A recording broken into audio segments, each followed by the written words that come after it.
Peace and love, family. We in the building. We still setting up, so give us a second to get comfortable. Like, let me mute that. See that?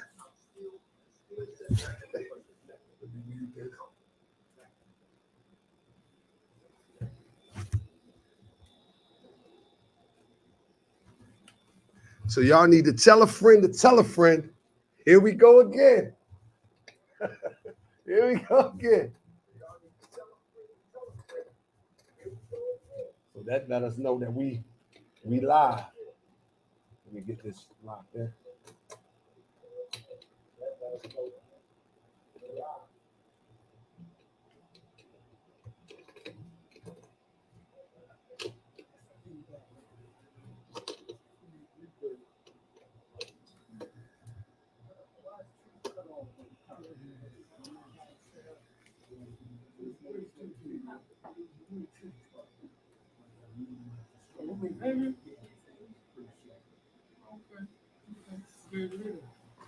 Did y'all share this yet?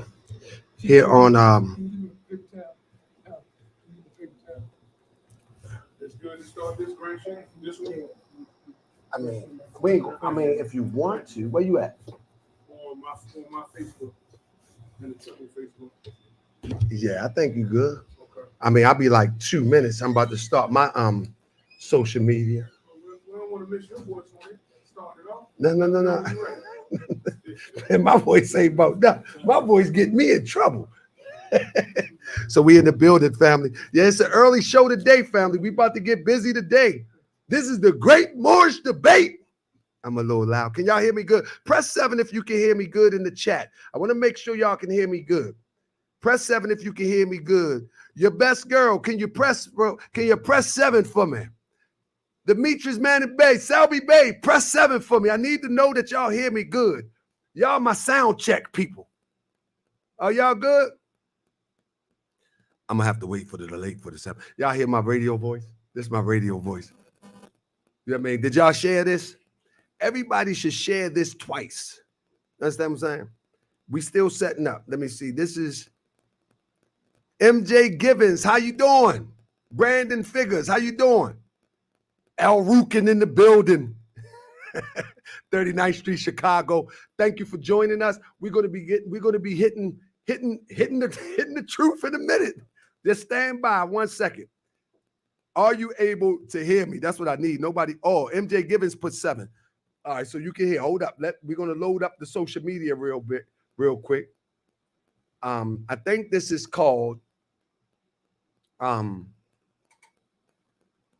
Correct me if I'm wrong.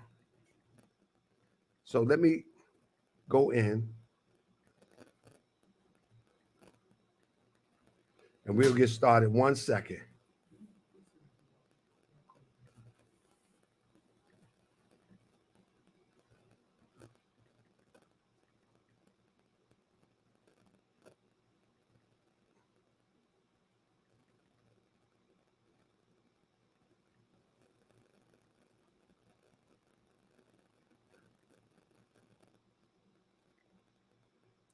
All right, here we go.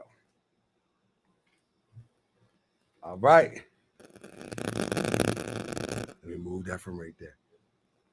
I'm going to sit this over here. So, family, we're going to get started in 1 second.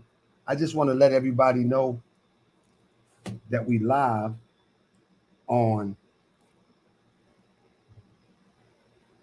I want to let everybody know that we live on Moorish World TV. I was going to do this on Moorish World TV 7, but this is pretty much a big deal. So I wanted to make sure that everybody get to see this. I will also upload it on Moorish World TV 7. Once it's down, but I ask you to share this with a friend. Now, y'all know I say all the time, if I'm wrong, prove me wrong. If I'm wrong, I will apologize. But I always say it has to be an emphatic wrong. It can't be an interpret wrong. It got to be an emphatic wrong. And I'll apologize. An emphatic wrong means like, nah, this is blue, and you said it was pink. That's emphatic. I need to see that it's blue.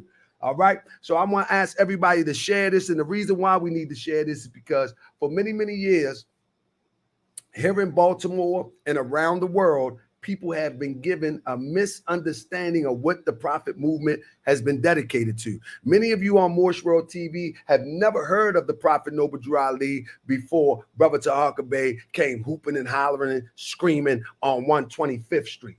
And the reason is because many of those that came before us didn't do the things that we are doing here today. I got the Sheik Clarence Prather here today. He's going to represent the teachings of Timothy Dingle, hyphenated Prophet Noble Drew Ali, and correct me if I'm wrong. Now, I said some things on Moorish World TV 7 that could be considered and was taken as I was wrong, out of order. So the brother stepped up. But not only did he step up, quite few people stepped up. However, I must admit that Brother Prather, Sheik Prather, I can say that he's the one that I can have the conversation with, and we can set aside the emotionalism. In other words, having this conversation with anybody is not a good idea. I just tell you, it's just not a good idea. Some people just haven't developed the emotional maturity to have this sort of conversation that we about to have. And that's just the fact of the matter. The other day, a brother called me and said, Mo, you called the Mo a liar. In Baltimore, they considered the term of affection to Timothy Dingle, hyphenated Prophet Noble Drew Ali. They call him the Mo. So you called the Mo a liar. That's disrespect. That's disrespect. How you gonna call the Mo a liar? That's where I'm come from. We don't do that disrespect. But in the same breath, the brother was calling me a liar because I feel I'm telling the truth. So he's calling my phone, calling me a liar, but saying I'm disrespect for saying that this teaching or this lesson that I read in the book of the Resurrection is untrue. My brother told me, say it's untrue.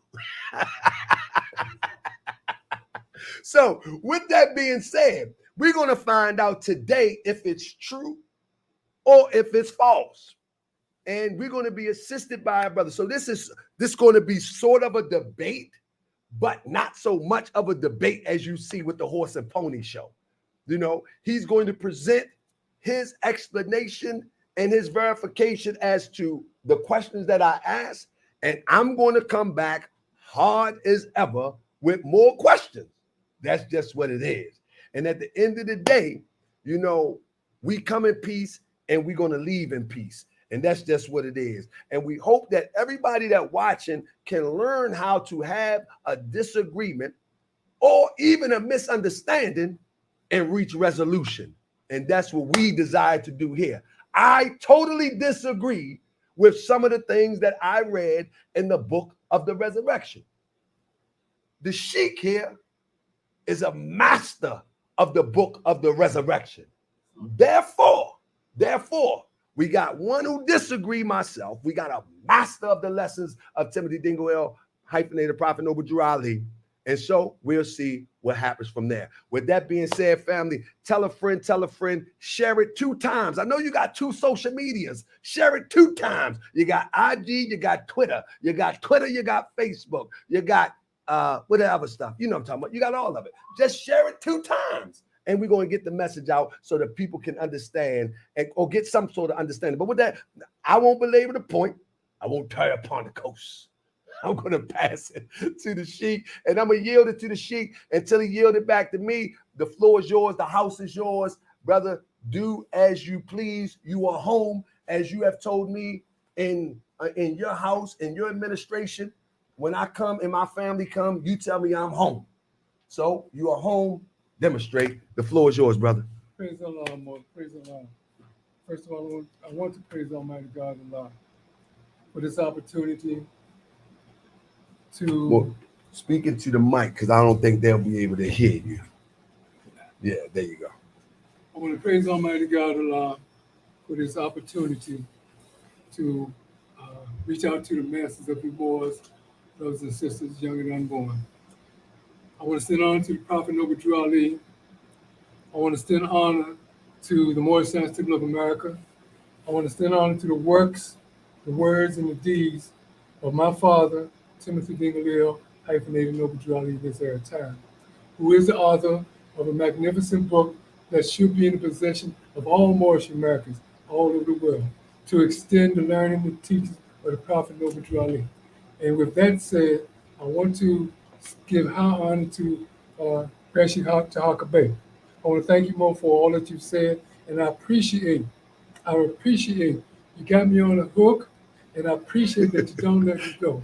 I appreciate all the wiggling and the waggling that we claim we're going to do. I appreciate that does take place so we can get to the people the message of the Moorish Temple of America. Because I do have a message for my people, a message that I pray to Almighty God Allah that you fully understand before you dissect it. I appreciate it if you don't understand it, to put it somewhere where you can refer to it later on. Because I'm going to talk some deep lesson about the Prophet Noble Drew Ali. That from my listening to a lot of you, my seeing a lot of you, I know in what you're doing, how you're doing it, that you don't know the things that I'm about to speak about. So I want you to listen to what it is that I'm going to say. I don't circumscribe the Prophet Noble Drew Ali. I want to show you all that this man is talking about. I want to show you Timothy Dingle. I want to show you John Gibbons. I want to show you Richardson Dingle. I want to show you Millie Ill. And I don't mean no disrespect when I call the Moors by these names, saying them like that, without giving it their title. They are our father, our ancient fathers. I am descendant from each one that I just mentioned. Moorish Americans are descendants from ancient Moabites, and I am a Moorish American, and I am descendant from the people that I just mentioned. So with that said, Moses, I do have a slight message from October that I got from the Grand Sheik of permission to demonstrate it. And that is, I need the assistance of my daughter. She is busy, praise the Hill. Sylvia, she's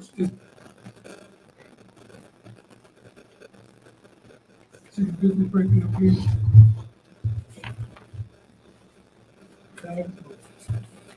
Islam. Islam. First, I rise and give all pure and perfect praise to the Almighty God Allah. I give honor to His Prophet, Prophet Noble Drew Ali. I give honor to each and every one of you. I give honor to the Grand Sheik for having us here. Islam. Islam. Star in the crescent, symbol of Islam. Hand press of unity. Circle 7, Allah. Adab Chamber of the Moorish Science Temple of America Incorporated. Prophet Noble Drew Ali, founder. Grand Sheik Timothy Dingle, director. Temple number 13. Friday, October 20th, 2018. A proclamation to be read at each meeting. There is but one Allah, the author of the Moorish American prayer. Allah, the Father, is gracious and beneficent. Allah hath created the world in mercy and love. Allah creatures of Allah hands declare Allah goodness. In their enjoyments speak of Allah praise. Allah clothed them with beauty. Allah supporteth them with food. Allah preserveth them with pleasure from generation to generation. If we lift up our eyes to the heavens, Allah's glory shineth forth. If we cast them down on the earth, it is full of Allah's goodness. The hills and the valleys rejoice and sing. Fields, rivers, and woods resound Allah praise. But thee, Allah, hath distinguished with peculiar favor and exalted thy station above all creatures. Allah hath endued thee with reason to maintain thy dominion. Allah hath fitted thee with language to improve thy society and exalted thy mind with the powers of meditation, to contemplate and adore Allah's immutable perfections. And in the laws Allah hath ordained as the rule of life, so kindly hath Allah united thy duty to thy nature, that obedience to Allah's precepts is happiness to thyself. O praise Allah, goodness, with songs of thanksgiving, and meditate in silence on the wonders of Allah's love. Let thy heart overflow with gratitude and acknowledgement. Let the language of thy lips speak praise and adoration. Let the actions of thy life show thy love to Allah's law.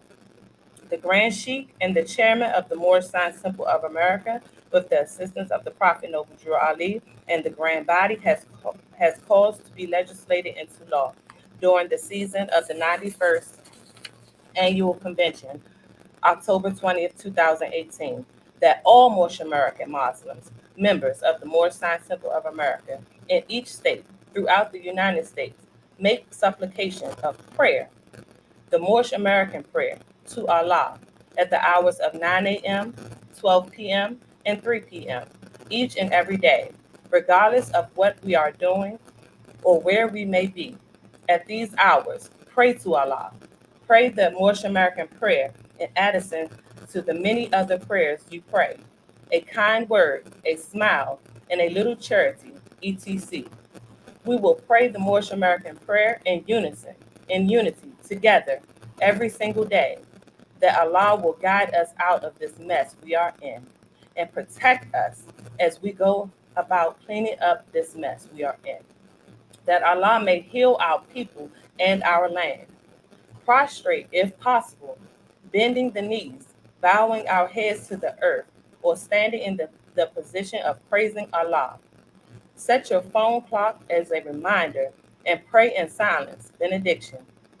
On your job and with friends. It is always a blessing to receive a message from Allah's convention.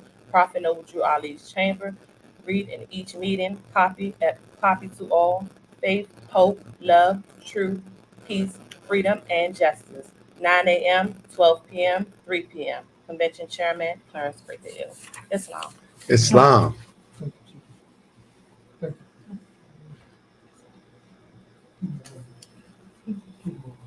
Thank you. Islam. So to present you with that, Moors, and well, this is the work that we are called to do. Out of all the things that are going on in the Moorish world, we haven't forgotten the work that we are called to do, to straighten out the crooked places of the way. And I'd like to ask Grand Sheik Taharka Bey, as well as you all, any comments, any questions. I pray to Almighty God Allah that you present those questions, because I'm here to answer, and I don't want no going back more. I want to get down. I want to mold. I'm in a 15 by 15. My manager and my coach, they had already got out the ring. Right. And I took my seat out the ring. The referee is pushing us together. Right. So let's get on with it. Indeed. Let me check this. So family, are you able to hear the Grand Sheik Clarence Prather L? The Sheik, Grand Sheik too, aren't you? He said Sheik. He's a grand man. But no, now are y'all able to hear Sheik Prather L also?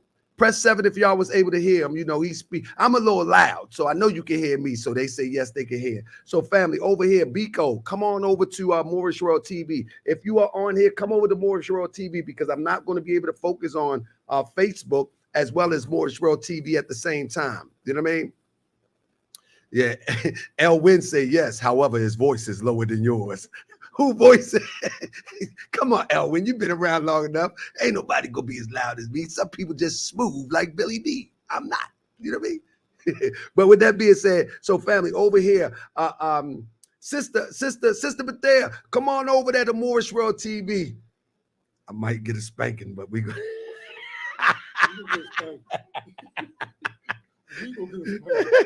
Come on over there to Moorish World TV. Let me check on something with my other monitor, and then we'll be going on Moorish World TV and momentarily. Give me 1 second. So let me check this over here. Islam.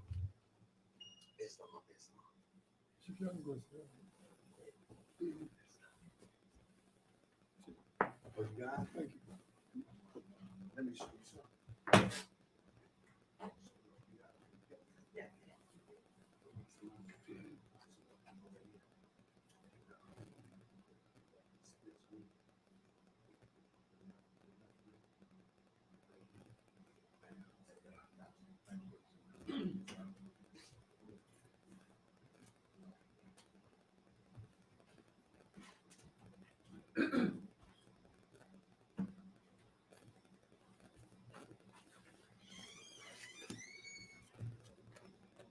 All right.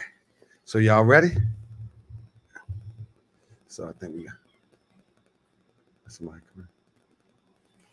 Islam, more Islam. That's Brother Butler Bey coming in the building. All right. So family, I want to let me lock this in a moment. If this don't drop on me. So what I want to do is I want to set the foundation of this conversation. The foundation of the conversation is that I made some statements on Moorish World TV 7. And again, I gotta lay it down. This is the beautiful thing right now, because many times that I make statements on social media, many people get aggressive. I'm talking about really aggressive. I'm talking about rah aggressive. So this is a new era of time now, whereas though the aggression now comes out through the intellect. And I hope that everybody will be able to take a lesson from this, that when you disagree with your brother or sister, prove them wrong. Let the lesson come out in the intellect. Let the aggression come out in the intellect. Y'all know, if you on Moorish World TV, you know how I am. And I can't say it enough. And I hope that we can be the forerunner to have functional, healthy disagreements, coming in peace and leaving in peace, and not leaving in pieces. You feel what I'm saying? So with that being said, we're about to get started. I want to pull up something that I showed the other night on Moorish World TV 7. One of the things that I said was that Timothy Dingle, hyphenated Prophet Noble Drew Ali, the book that Sheik Prather is holding up, he made a statement in his book, in this writing, and I'm going to read it to you, and then we're going to ask Brother Prather, and then we're going to conversate on that in a moment. It goes like this. It says, that's the Chicago Reader. Hold up one second.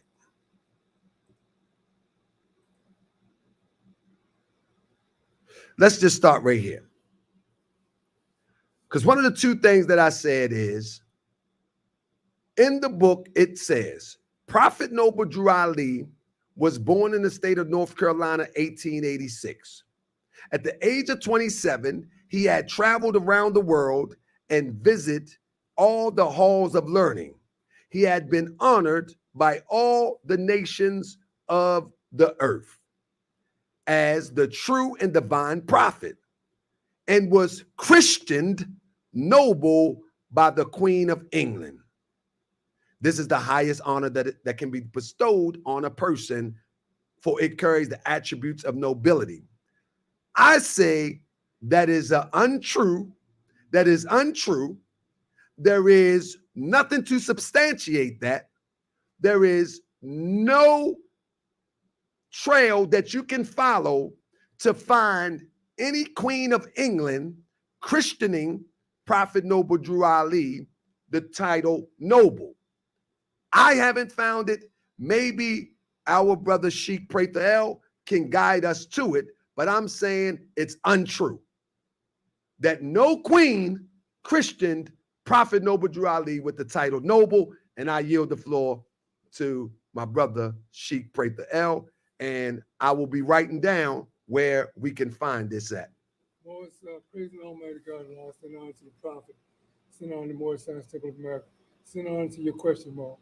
And I appreciate the question very much, because this is an opportunity for me to tell you there are a lot of things. There are so many things that Moors are not going to find until they read books like this, and there are countless other books out there that Moors need to read, because of so much that is hidden from Moors. Now, all nations of the earth, all the nations of the earth, honor the last true and divine prophet of the world. He tells you in here, he is honored by all nations. So just because a Christian nation is a Christian nation, that don't mean that they have power not to power to honor the Prophet Noble Drew Ali, because they did. This man traveled He traveled throughout the world. And that traveling is what's the mystery. That traveling, I mean, we find it so lightly in here. It said he went to Egypt, Africa, and Europe. We can't find those things in here. We find about Jesus traveling, but those about the Prophet Noble Drew Ali are hidden. And until we sit in a place where those things are taught, where we are taught about where Prophet Noble Drew Ali went from, when we're taught about this man right here in the Holy Quran, when we sit and we are taught here, that is what's going to make the difference. And the reason why we're not taught is because we're not staying long enough where Allah put us at. We are not. I am Sheik Clarence Prather, for an example. I came in the movement in 1968. I came in the movement under the teachings of Timothy Dingle, who was under the teachings of the reincarnated Prophet Noble Drew Ali.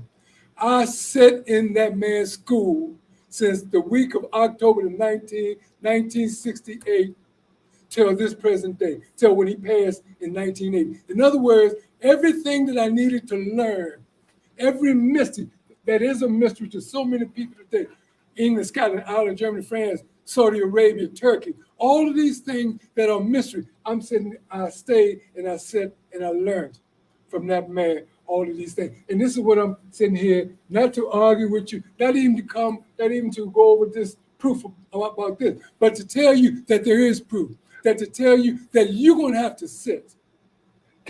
Are you able to direct us to the proof? I understand, and please, the way that I talk, please don't take it as I'm being facetious. I understand. Enough of that. Yeah. Let's talk. I want to see the proof. I want to see a plane ticket, a boat ticket. I want to see some connection. I want to see a documentation. I want to see anything. I think our people believe that Jesus is coming from the sky long enough. Our people have believed that fantasy long enough. At this point, if we're writing into a book where we can read that Jesus went and was christened by a queen, I want to know who the queen is, and I want to know when it happened. Okay, well, let me ask you a question. Would you believe the prophet? Would you believe him? The prophet Noble Drew Ali? 1000%. Then go to, if you want to know the answer to the most question, if you want to know how I got there, then go to the Chicago Suburban newspaper, where the prophet Noble Drew Ali gave an interview in 1928, and they published it, an independent newspaper. Prophet Noble Drew Ali himself said what you just read about where he traveled in the East, Christian Noble, etc. Prophet Noble Drew Ali talked about Woodrow Wilson. So go to the independent Chicago South Suburban News, Independence Street, Chicago, Illinois, and get that proof. This is one of the problems that we have. One of the problems that we have, everybody is sending us somewhere when the master is supposed to show us the way. I'm saying show it to us, because at this point in time, again, we're waiting on Jesus to come. You know what I mean? So what I'm saying is, if this incident happened and somebody is going to shut down a Taharka Bey, somebody is going to silence a Taharka Bey, you have to show me the newspaper. You can't send Taharka Bey and the babies on a wild goose chase. You have to show the babies today. Well, and the problem with that is too much. The problem is the children need to, the Taharka Beys and the other children need to go out and venture out and find these things out for themselves. They need to do the research for themselves, because they're not going to believe if you were to present this before a Taharka Bey. Let me speak more.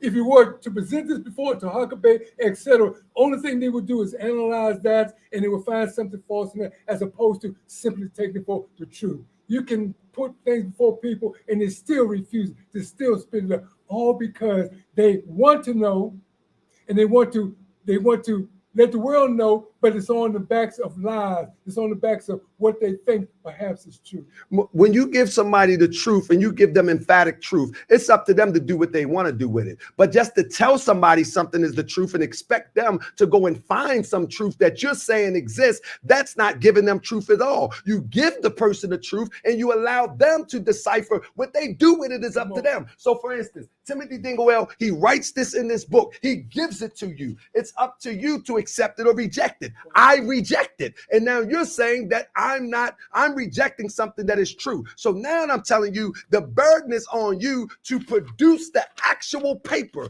Give the paper so I can examine the paper. If I decide not to believe the paper, that's my loss. But if I decide that the paper is true, then I come back and make an apology to Timothy Dingle and the writings and everybody who followed this. But if you don't give me the paper, it's a lie. Well, I was taught to never buy faith. I was taught to be a believer in the prophet Woodrow Wilson. I was taught to learn even from a child the truth, if it's the truth, whether or not it's the truth, believe it or not, and demonstrate it. You want the truth? My answer to your question is in Chicago South Suburban News. Go there and get that truth. Let me just conclude with this real quick. If Timothy Dingle would write this and he don't put proof with his writing, then his student come along and echo what is written, but his student don't bring proof. And the student says to one who wants to learn, go on a mission and find it for yourself. Well, here's proof.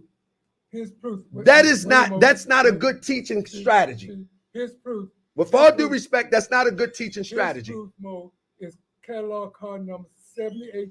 We're going to get into that too.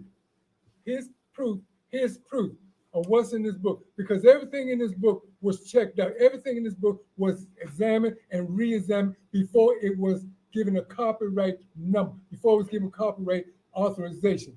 786782 is his proof of what's in this book about the prophet Woodrow Wilson. Thank you, Chief. I'll address that real quick. Just because something is copywritten don't mean that it's emphatically true. That's not true. That's not true. I can take a work of my own and take it to copyright, and doesn't mean that it's 1000% true. There's thousands of books within the Library of Congress that's not true. Our history is in the Library of Congress that is misinterpreted, misrepresented, and misgivens, and it's not true. That don't make it true because it's at the Library of Congress. See, that's not a fact either. This is a clear example. You're presenting a clear example is being presented of people talking the semblance of truth, because everything in the Library of Congress, I lived in the Library of Congress. I worked in the Library of Congress, and I know their procedure. If you want that today, you may get anything, but 78, when this book was put out in October 1978, well, you had to present examination. You had to be examined, and this is proof.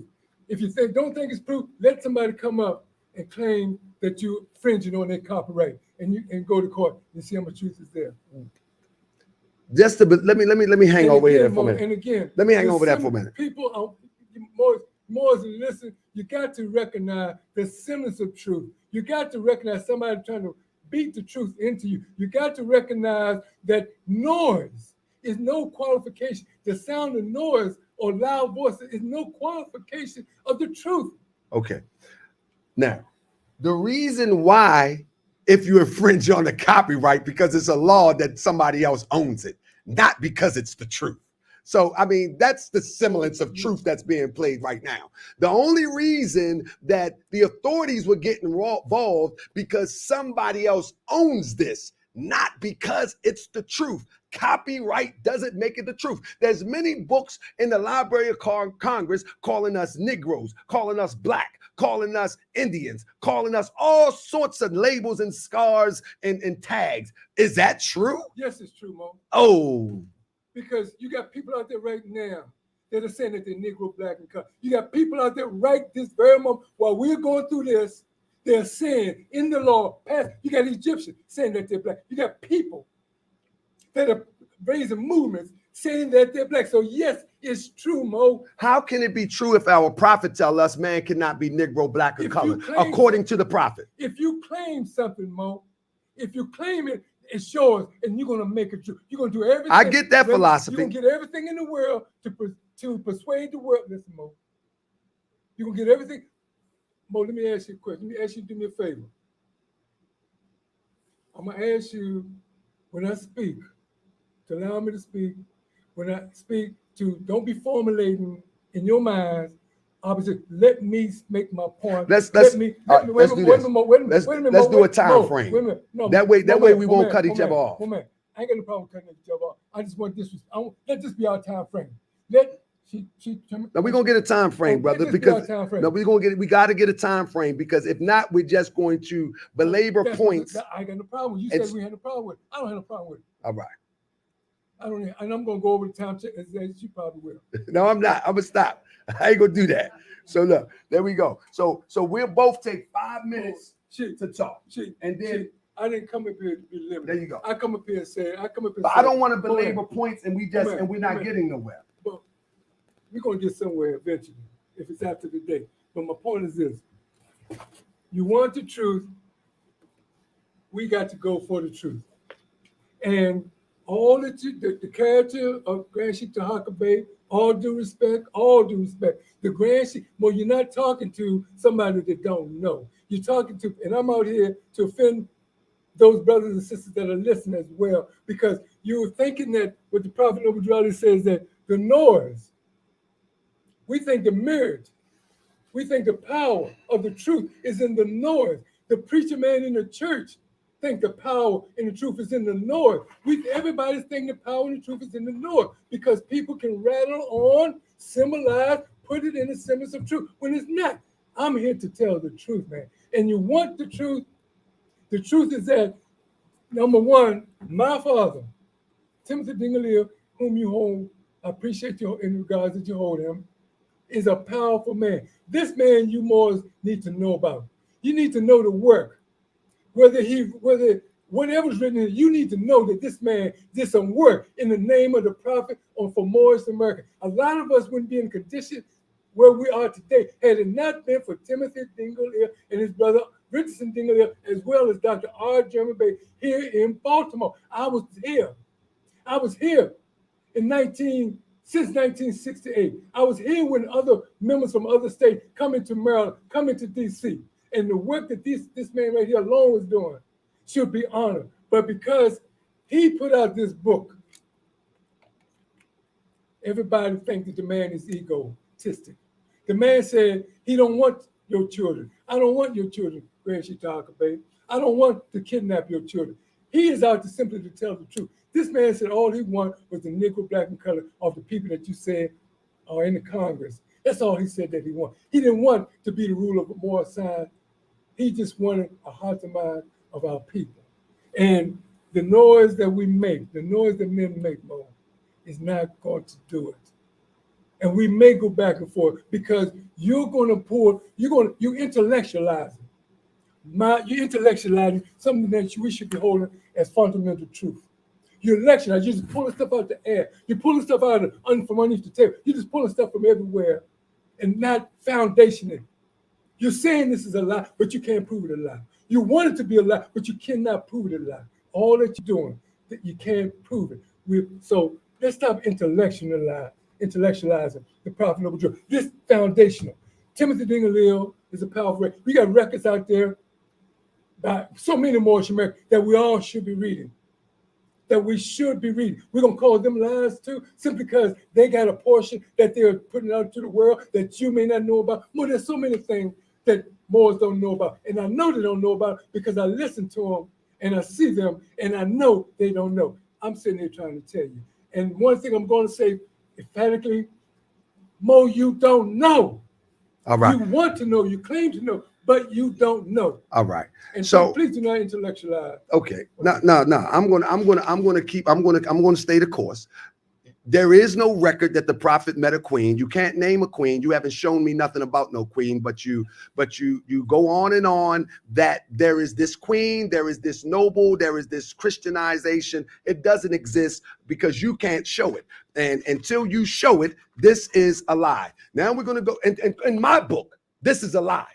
This is a flat out lie because it don't exist. We can drum it up. We can dance it up. We can intellectualize it. Oh, you don't know because it's hidden. You have to go seek. We can do all of that all we want. The bottom line, it was written in here. We can't confirm it. That's the bottom line.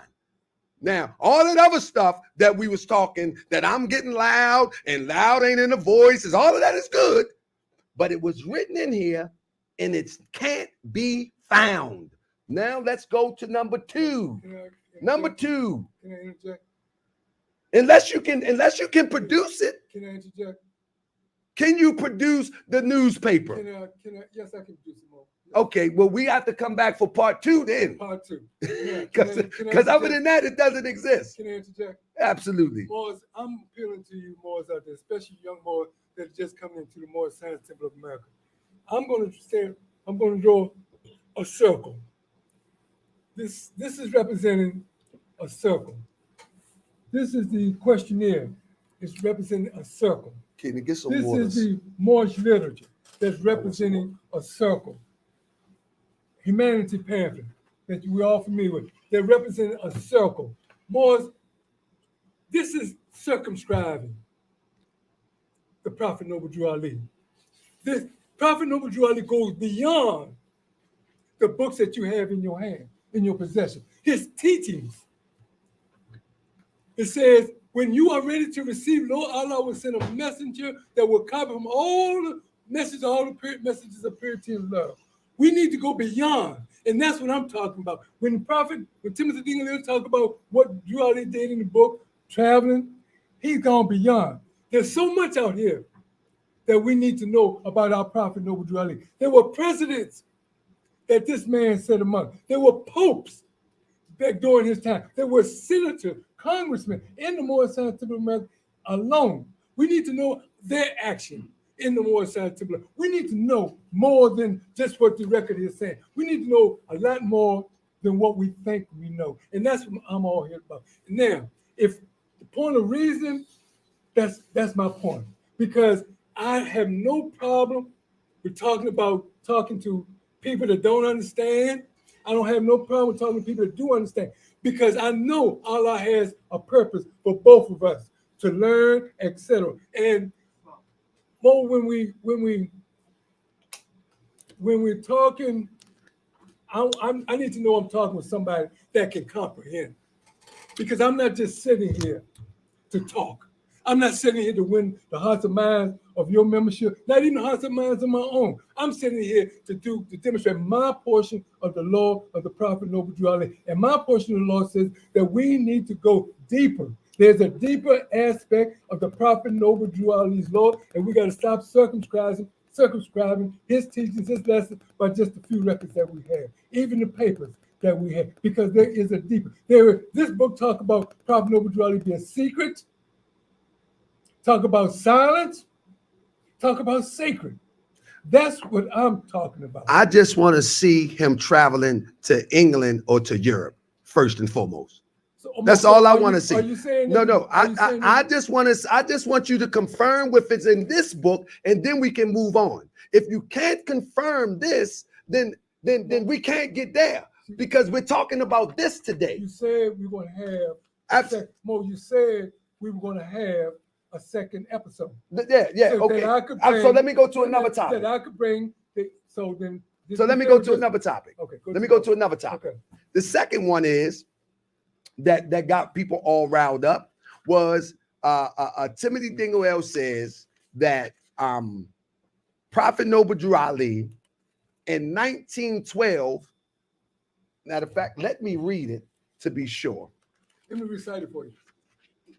In 1912, Prophet Noble Drew Ali appeared in Washington, D.C. at the nation's capital and asked President Woodrow Wilson for the return of our flag, a proverbial cherry tree chopped down by General George Washington. Okay, can we stop right there? Stop right there. Two things. Two things. Number one, Woodrow Wilson wasn't the president in 1912 in Washington, D.C. That's number one. Number two, George Washington didn't chop down the cherry tree in 1776 because the story originated in 1806. It's a made-up story in 1806. So how can George Washington chop down a cherry tree in 1776 and the story originates in 1806? Well, see, this is another classic example, a perfect classic example, how people don't know how people don't know about their own prophet, whom they honor, they talk about, they speak about. They don't know that the lessons. The tree symbolizes us as a nation. The axe was the Conspiracy Continental Congress that said in 1776, 1774, 1775, and cut us off from being a nation of people. Now, as far as President Woodrow Wilson, what question for you? What president did you know came into office on an odd number? What do you mean on an odd number? Yeah, like 1912, 1913, 2021, 2022. What president comes in on an odd number? Coolidge was president in 1913. I don't know what president came in on an odd number. I just know who was the president in 1912. How long was he president in 1913? Huh? How long? Because the presidents are not in office. Listen, I don't know. I'm gonna tell you, I don't know. Listen to me. I don't know that. Listen what I'm telling you. No, listen what I'm telling you. But Coolidge was in office. How long, Mo? Coolidge was in office in 1912. Since you know that, how long was he in office? Tell me. Mo, presidents inaugurated January of every. So he was in office from 72 to 13 to January 21st when Wilson was inaugurated as president of the United States. So that's what I'm talking about. He wasn't in D.C., brother. He was in D.C. Well, you need to know this. Brother, how can he be in D.C. if it's an already sitting president in D.C.? So your rationale is this, that he was inaugurated January 2012. I mean, 1912. That's what you're saying. You're saying that he was inaugurated in 1912. That's your argument? I'm listening to you, Mo. If that's your argument, that doesn't even make sense with how presidents move into the White House. That one is inaugurated in January, and now they are running the White House. No, they don't run the White House until they are removed and the other person is gone. Okay. Well, you need to know the behind-the-scenes events. Brother, they got log books in the White House. Do you know that? Do you know they got log books in the White House that whoever entered the White House and you can see who came and gone into the White House? I grew up in the White House. So you already know that there's log books. So either Prophet Woodrow Ali snuck through the back door, Islam, either he snuck through the back door or this situation didn't happen. Wilson. Okay, let me read it again for you, Mo. Let me say it again for you. It says in 1912, Prophet Woodrow Ali appeared in Washington, D.C. at the nation's capital. And as President Woodrow Wilson... He wasn't the president then, though, brother. He was not the president. There's no way you can slice that. But I'm going to listen to you. I said my demonstration. The problem is this. Even if he was inaugurated, if that's your argument, he is not the president, number one. There's no way you can slice that. If he appeared in 1912, Woodrow Wilson is not the president until he takes office. That's official. That's official. The president loses. Well, tell me, do you know? So you know in this, when the president loses power, the incumbent president, when does he lose his powers? You know that. Tell me when he loses power. At the end of his term. When is the end of his term? Listen, I'm not going to get into this. I don't know that. Okay, but I know. Listen to me. Listen to me. Listen to me. No. The point is that the presidency is over when the other one steps in. And in 1912, Calvin Coolidge was the president. Well, how long? Woodrow Wilson came into office 1913. In fact, let me make this real simple. I'm going to pull it up for you. We're going to pull it up. Say it again. March the 4th. March the 4th. Say it again. One more time, because I did this on my stream, and I don't want to do it like this, but I will. He came, his presidency was effective March the 4th, 1913. Anything before then, he was not the president.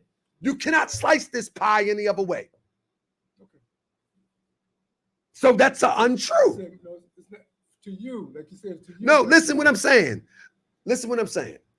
If the author of the book says that he appeared in Washington, D.C. Okay. in 1912 and he names the president, Okay. this guy is not president until 1913. Bro, either that's a misprint or a lie. It's neither. And what I'm going to do again is we're going to make that part 2 also. So I can just bring you the proof of what the prophet himself said. The interview that he gave to the Chicago South Suburban News interviewer. That's what we read. So when you call him a liar, you're calling our prophet a liar. No. Yes, The prophet don't verify this. It's The prophet never say this. The prophet Noble Drew Ali, born in the state of North Carolina, 1886, never say this. He never say this. Don't put that on the prophet. No, the prophet Noble Drew Ali never mentioned anything like this. Never. In all of his writings, he never mentioned anything like this. He never mentioned anything about the Queen. He never mentioned anything about Calvin Coolidge, Woodrow Wilson, or Abraham Lincoln. Everything that I've ever read of the prophet, I can only prove to you what I've read. Show me something that I didn't read. Prove it to me, Mo. Show it to me. Prove it to me. Listen, or do you want to? The burden is you. The burden is on you. Or do you want to bring this in the next session? Brother, the burden is on you because I never found it. Mo, a lot of things you never found. But so the burden is on you. The burden is not on me. Everything that I've read of the prophet, I've never found that before. So now you said it exists. The burden is on you. Overriding me in speech is not going to. Come on, I just want some proof.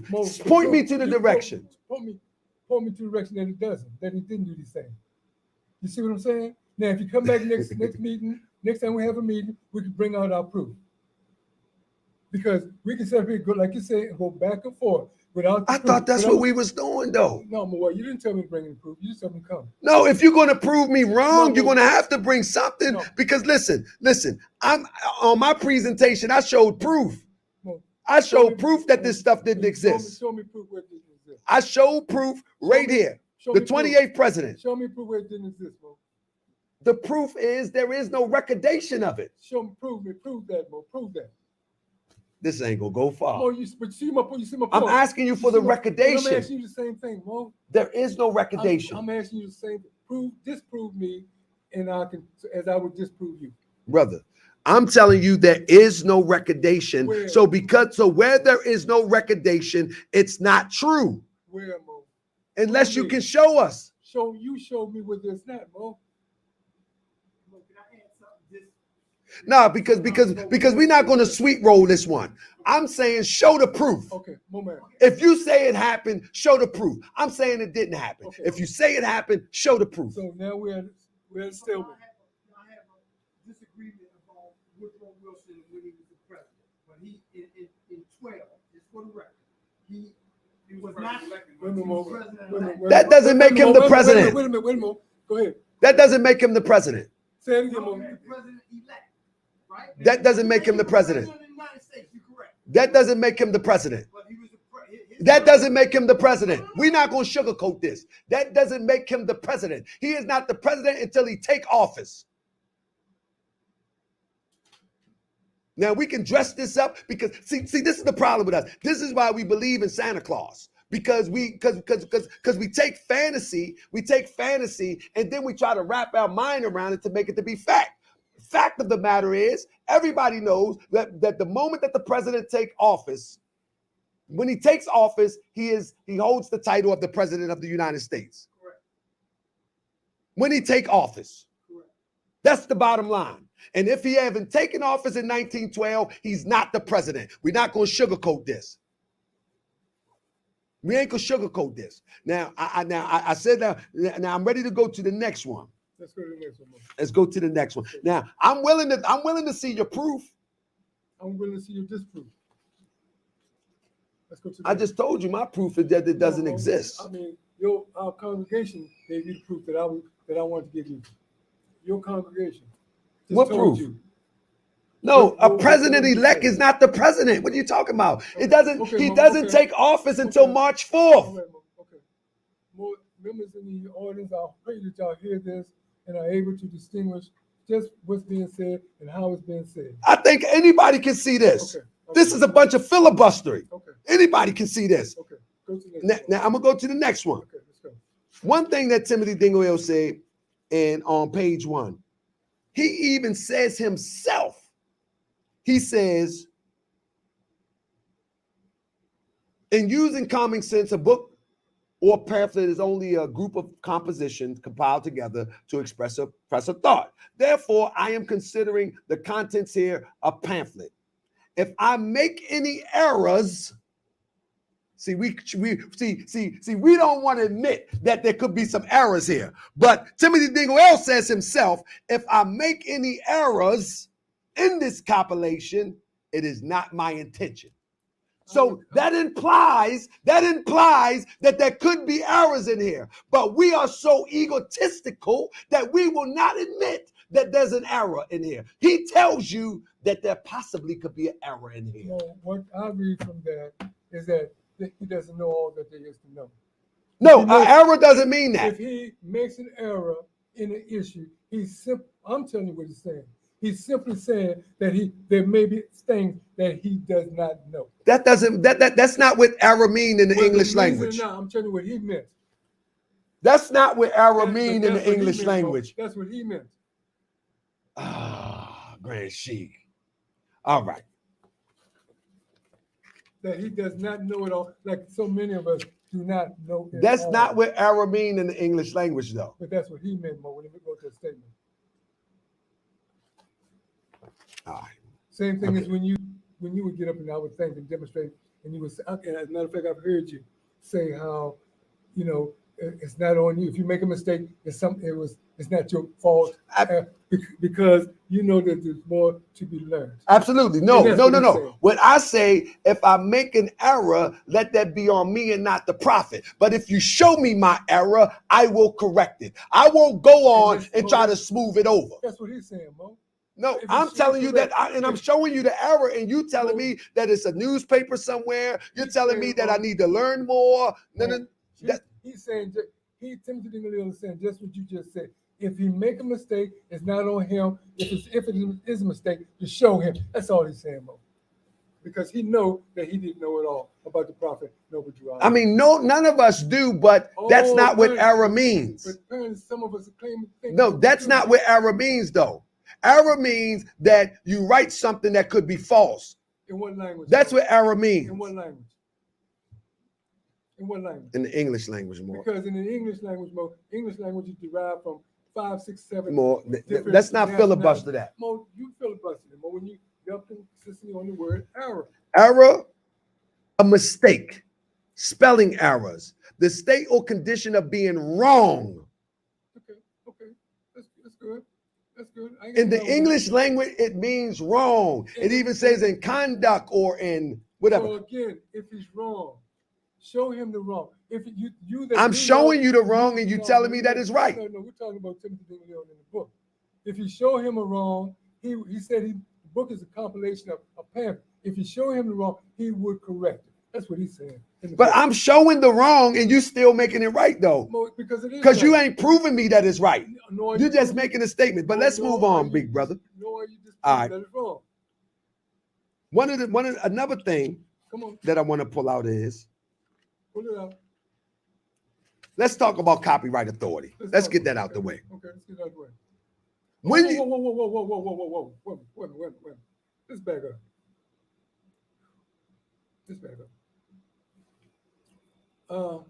Show me, Mo, explain to me, let's talk a little bit before we get to copyright. Show me where there's salvation and hope and what we're currently doing. Oh, this is where the salvation is, because the truth will set you free.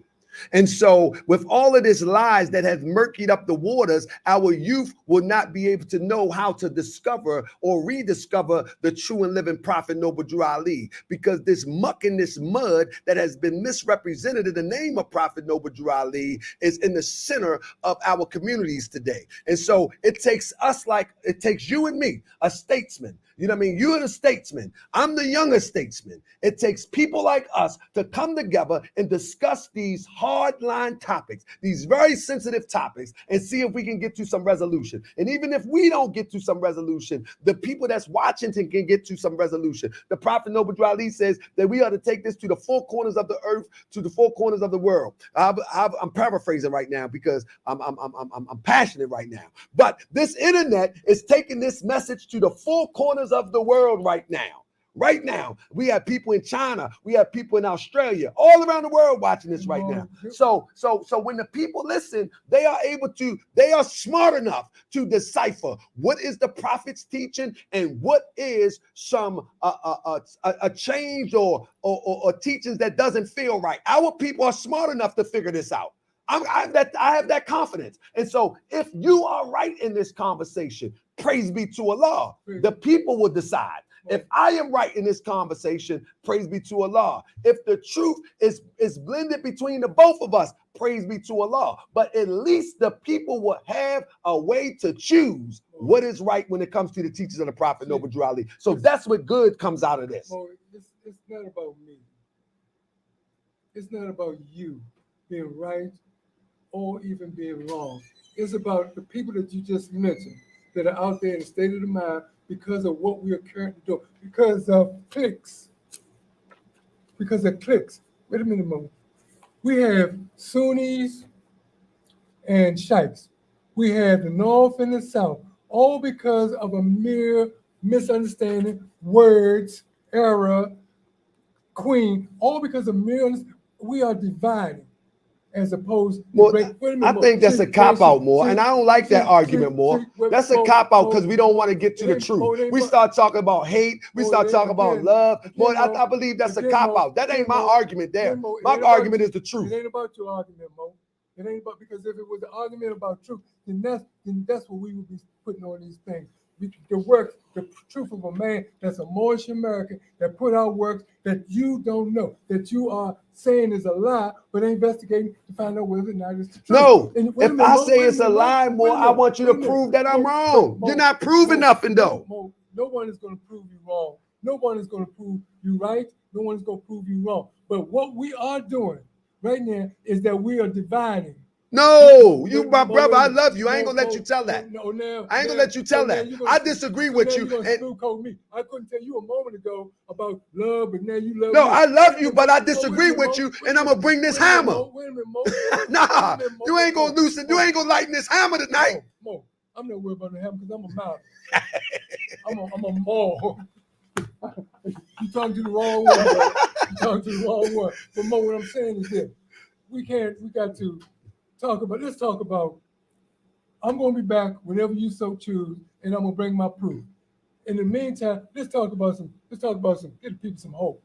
Let's get the people some salvation. No, I can't give them Jesus tonight. Mo, why? I can't give them Jesus tonight. I can't give them that false hope. I want truth. Truth going to set you free tonight. I want truth. Truth going to set you free. Let's talk about this copyright. Let's talk about this copyright. What benefit is it? What benefit?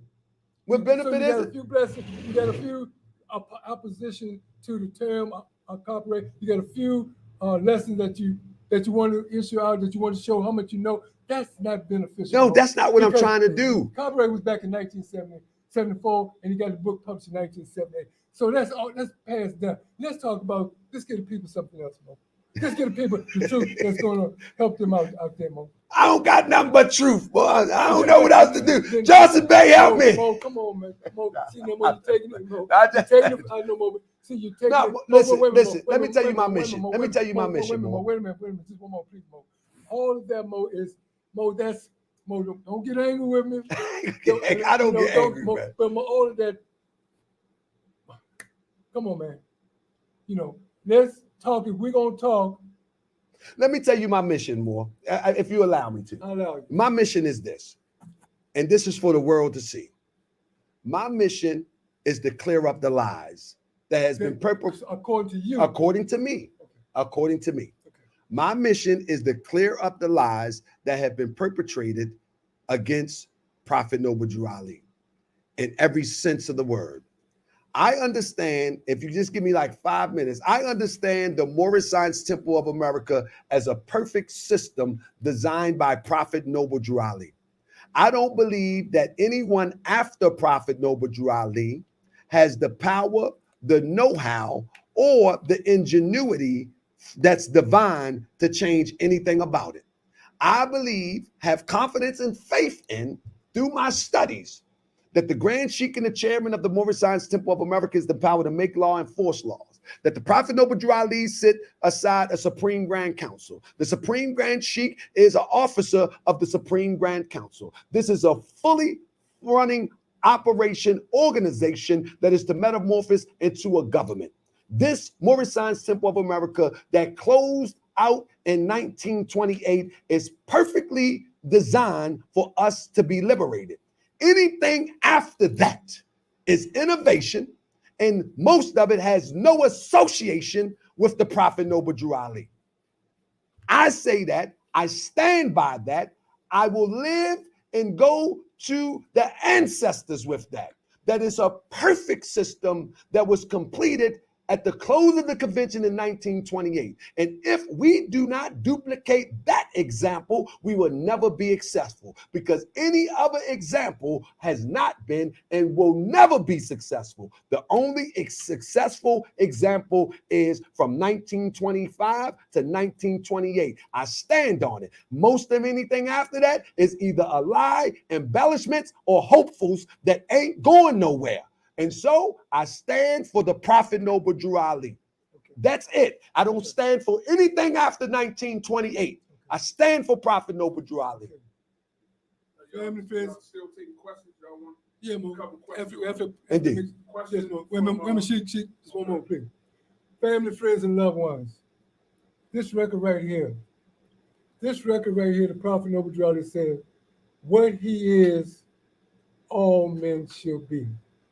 What he has done, all men shall do. He even said that you and I will overcome like him and be a God man. This record right here says that in August the 21st, that he appointed sheiks according to the rules and usage of the Moorish Science Temple of America. Our authority is what this record said. Your authority to be what it is that you are, to resurrect, to rule in his stead under love, truth, peace, freedom, and justice. Here it is right here. So anybody that don't believe that they can do what the prophet did, well, they're not a true believer. They're not working with the Prophet Noble Drew Ali. He himself said that leaves us his authority. Just as Jesus left his authority that you don't want to talk about, I always want to talk about Jesus, because I know that Jesus was first manifested or reincarnated. He demonstrated a degree for us that let us know that we can raise our people, no matter what condition they're in, and they can go on to be great men. So you, for example, well, not you, I'll take myself for example. I mean, below worm, but today I'm being honored. I'm sitting in your presence, in your home, on your care. So we can be what Allah will raise us to be. Whomever Allah raises up, and that's what you are. People that Allah will raise up no matter what condition that you're in. So not to believe that Allah can raise up Mo and help us do this job. I believe all of that, Mo. Okay. I have faith and confidence in all that. But Okay, I'm telling you that the perfect system is the one given to us by the prophet and no other. And what other system is there, Mo? We was about to talk about this it. is Timothy Dingle. I mean, the prophet, all this is his work, man. All that. Everything in there is his Brother, work. what I'm saying is that This is Prophet Noble Drew Ali. All this is Prophet Noble Drew Ali. what I'm saying is this.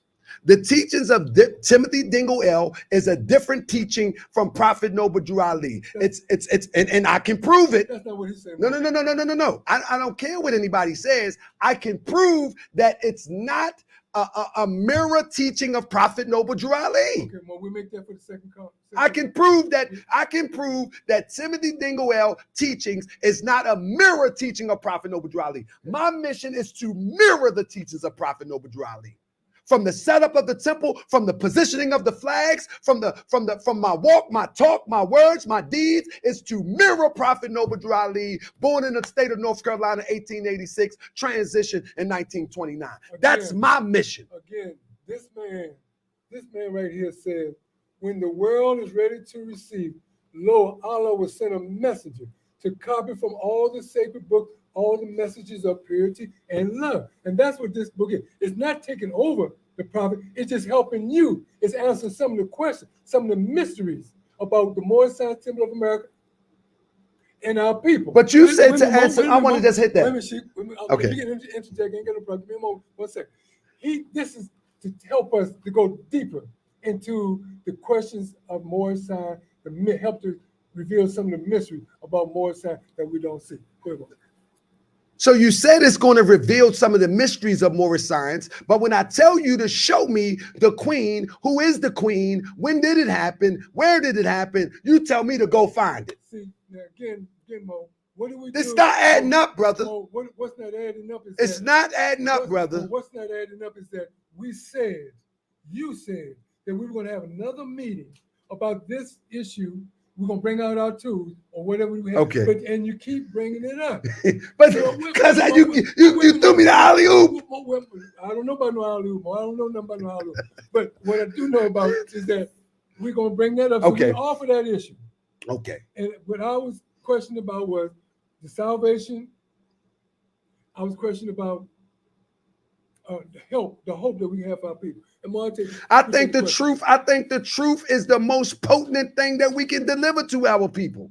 Aside from love, you're absolutely right, Mo. I think the truth is the most potent thing. But you just said a moment earlier, Mo, you weren't about that. You loved me once. No. What I'm saying is I'm not about Mo, that fake mushy stuff right now. I'm about truth. I'm not about that fake Jesus coming to save us. I'm about that truth today. I mean, I'm about that Jesus justice today. You know what I'm saying? And so the point of the matter is, whatever I talk about that I disagree in the book of the resurrection, in the resurrection book, whatever I disagree, I'm asking you to show me some proof that I'm wrong for disagreeing. But you haven't presented anything yet. You haven't presented anything yet. You're beating a dead horse. Now and even about copyright. Mo, If we going back beating a dead horse, Mo. You said out your mouth that we're gonna set up another meeting. So let's Okay. You know, He got questions. Let's move on. Okay. Let's go into questions. One of the questions, one of the Sheik brothers online want to know. Let's pose a question to you, Grand Sheik Taharka Bey. What was the purpose of the prophet teaching future leaders if they can basically exercise their 5 senses? Thank you, Mo. So what is the purpose? What was the purpose of the prophet having those special meetings and training people to put them in position to lead the movement? What was that whole purpose if they did that and now they exercise their 5 senses and you're saying that's off the foundation of the prophet? Excellent. So when the prophet was in the flesh, he represented an organization. He didn't, from my teachings and from my studies, what I teach and what I study, he wasn't trying to send people out rogue to do whatever they want to do. He had a system that was divinely given to us by Allah. And so those leaders in those private meetings was instructed to operate within the system called the Moorish Science Temple of America. And the Moorish Science Temple of America, whether it's not operating in the sense where the prophet left it for us, it would be incumbent upon those leaders to come back and put it back just like the prophet left it. So you exercise your strengths in the prophet Noble Drew Ali within the system exactly the way he left it. You don't add nothing, you don't take away. And so when you're talking about someone exercising their 5 senses or exercising their genius of Moorish science, it becomes less genius when they go outside the structure that Prophet Noble Drew Ali left us. He left us a structure. He left us a grand sheik and chairman. The structure. Somebody need to take hold of that and demonstrate that. He left us the Supreme Grand Sheik position, and he left us positions where we to govern ourselves in the Moorish Science Temple of America as left by Prophet Noble Drew Ali. Not a new system. So these are new systems that people are developing that has nothing to do with the Prophet Noble Drew Ali. See, Mo, let me I see the problem now. and a great magnitude of a problem that we're having is that people are still living in the past and not realizing that this is a new era of time that we're living in. All of that in the past is just that. I make reference to the past when it's relevant, but I don't live in the past. The prophet raised me up in 1968 when Satan was getting his people, getting his army in 1966. He brought me to life, and I've been in Allah's army ever since that time, to go into a new era of time, to be here today, because that old era of time has passed away, and so many of our people. Brother, Prophet Noble Drew Ali is not even 200 years removed from us, and we calling this an old era of time. He says it's a new era of time, Mo. He says in his law that you so highly. Prophet Noble Drew Ali said that. He's talking about Act 6. But he's talking about a 2000 time period. He said in 1928, all of that is for them, not for me.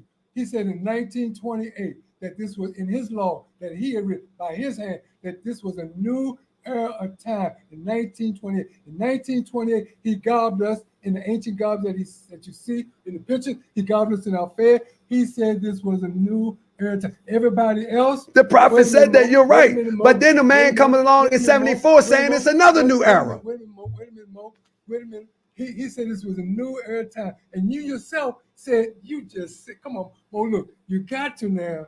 You got to. All right, come on. Wait a minute, I'm going to listen. listen. You got to be conscious. Very Number conscious. one, of what you're. I don't think you're hearing me. Wait a minute, Mo, that's what I'm about to tell you, Mo.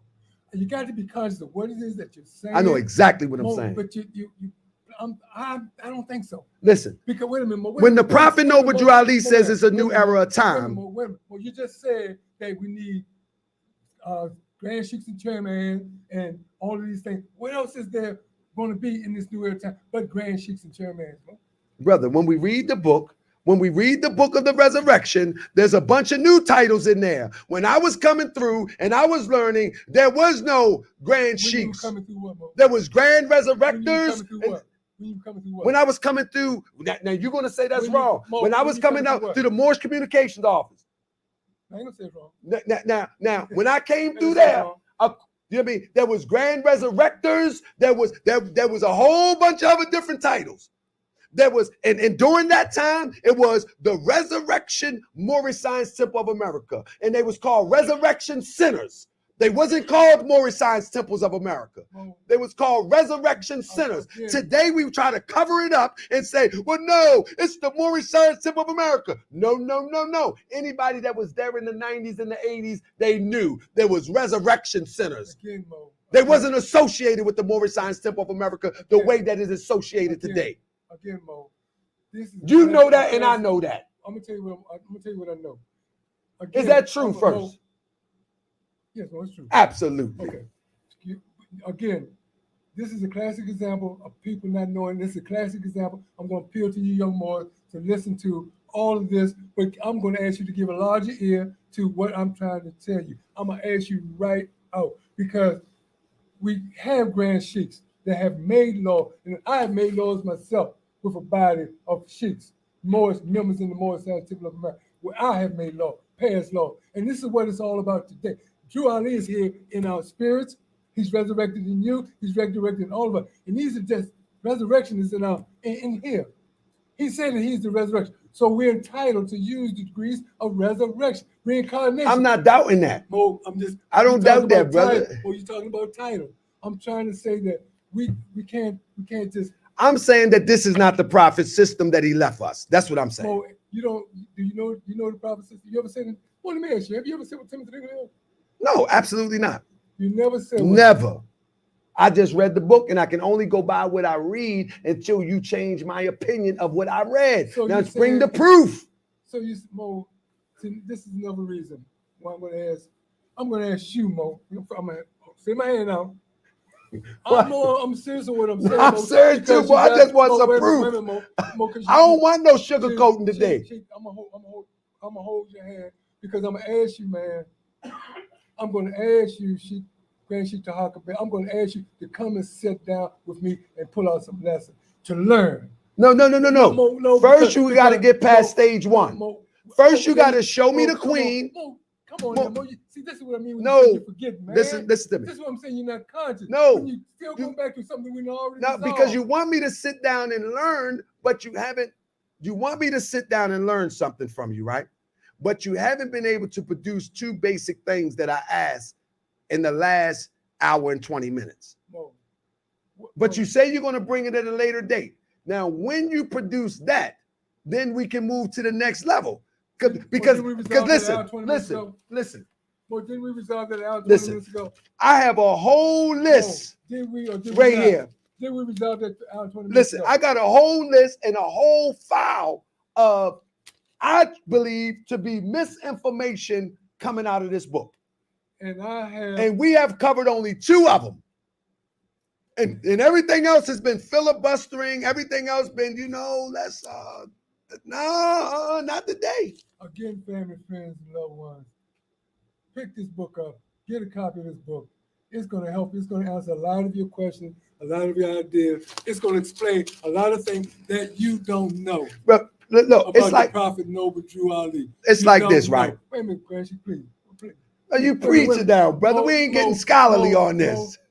Come on, brother. Give me a moment. You set me down in the seat and said the house was. It's your house. Take over. Let me take a moment, Mo. Put your feet on the couch. Don't think I won't, man. Don't think I won't. Hey, I want y'all to know this is my beloved brother. I can only do this with grass sheep right there. Somebody else would get super crazy. This is my brother here. See, family, friends, and loved ones, get this record. It's going to explain to you a lot about the Prophet Noble Drew Ali. Whether you understand it or don't understand it, whether there's an error in there, whether he made an error, you still have the ability to sit with people, Grand Sheik Taharka Bey, myself, and others, and you can go to the various places that you can find the proof about this book. It may be some lies in it because the book has been tampered with. This one was tampered with. Abdullah Yusuf Ali, Malina Muhammad, these records have been tampered with. The Bible, I think I saw it up here. These things have been tampered with. So we might get turned around in this curve. But I'm telling you, this book right here will clarify a whole bunch of questions, whether you believe or not. You are going to find something in this book. I've gone to masters, and with this book right here, and they took it, copied it, and then give it back to me.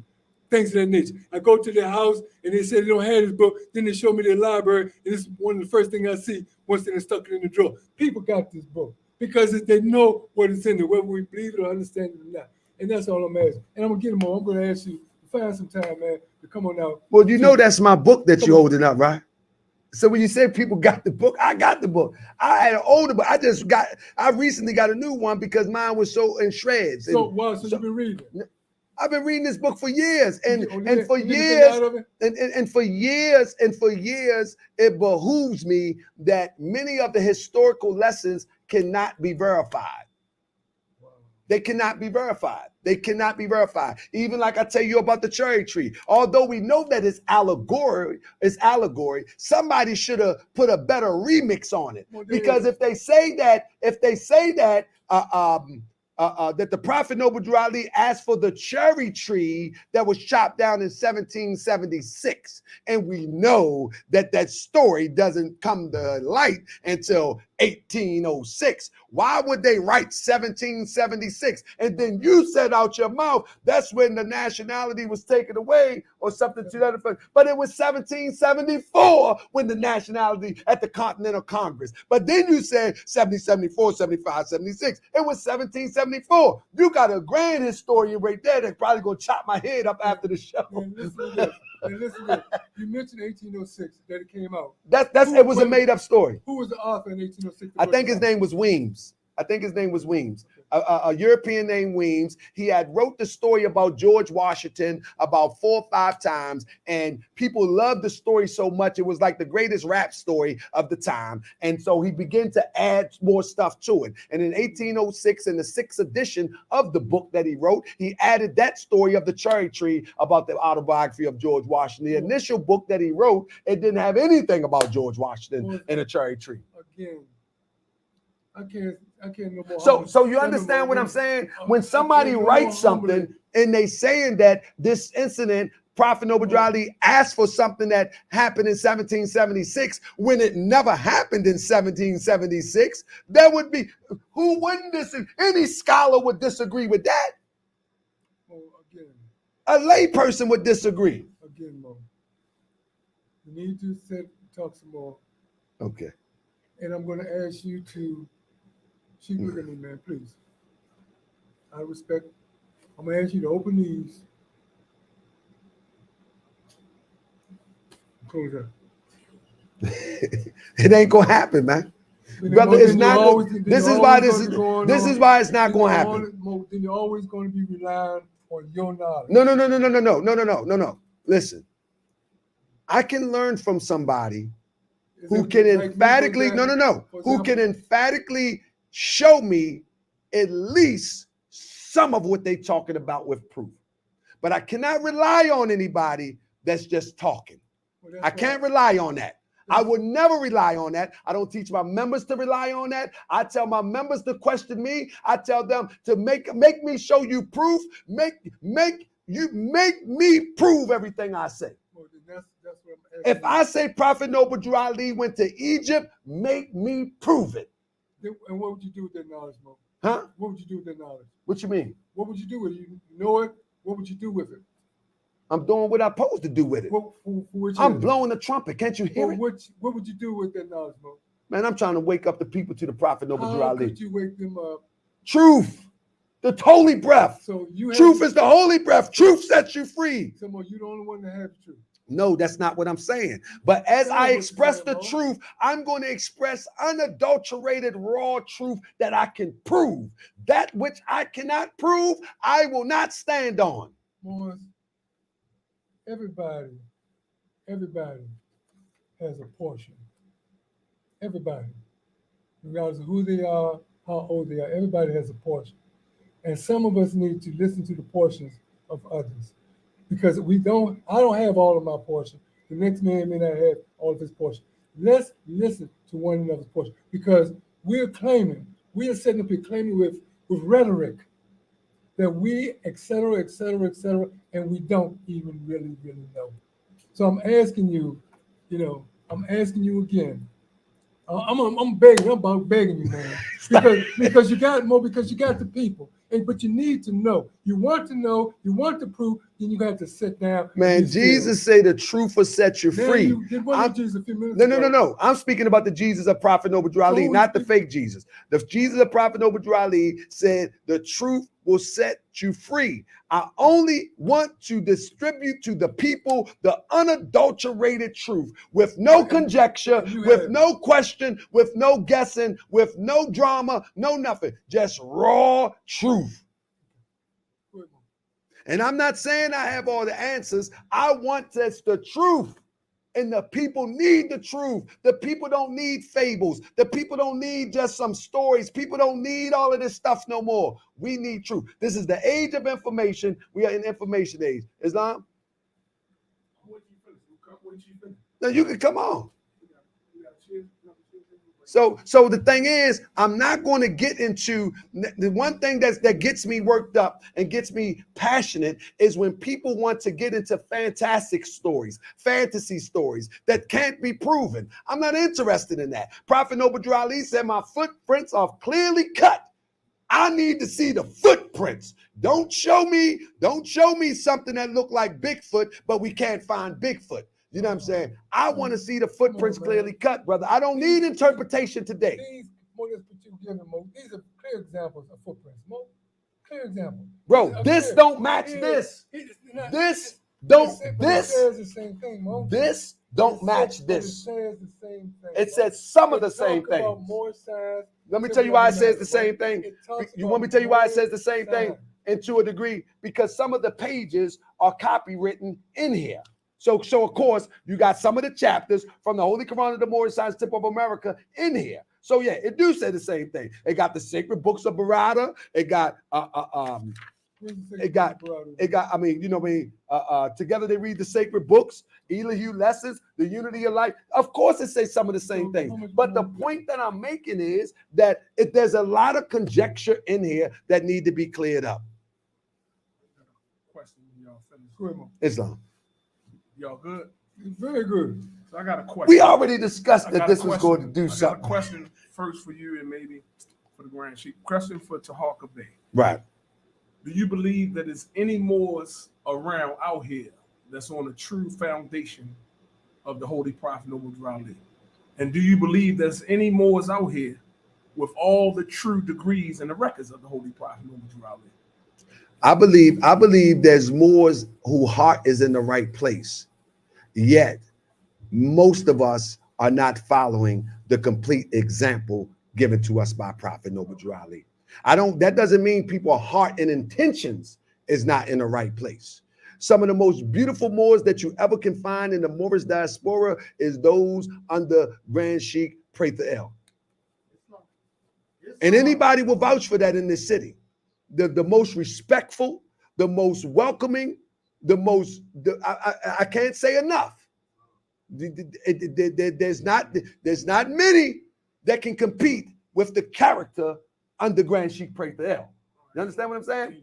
But my point that I'm making is the structure that given to us by the Prophet Noble Ali. Many of us, majority of us, missed the mark. So let me ask you another question. So if a young Moor come up, let's just clear our mind because you kept talking about truth. Right. And you just keep saying truth will set you free, but right. we know truth means a lot of more things. Right. Whatever name do we give the truth? Holy breath. Okay, come on. Right? So say a young Moor come up and his flag's the wrong way. Right. And he told his membership a story that you believe ain't true about the cherry tree. Right. But he gets us back in political power.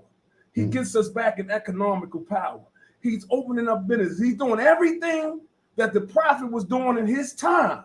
Right. He's uplifting people. He's unifying the movement. He's demonstrating love, truth, peace, freedom, and justice.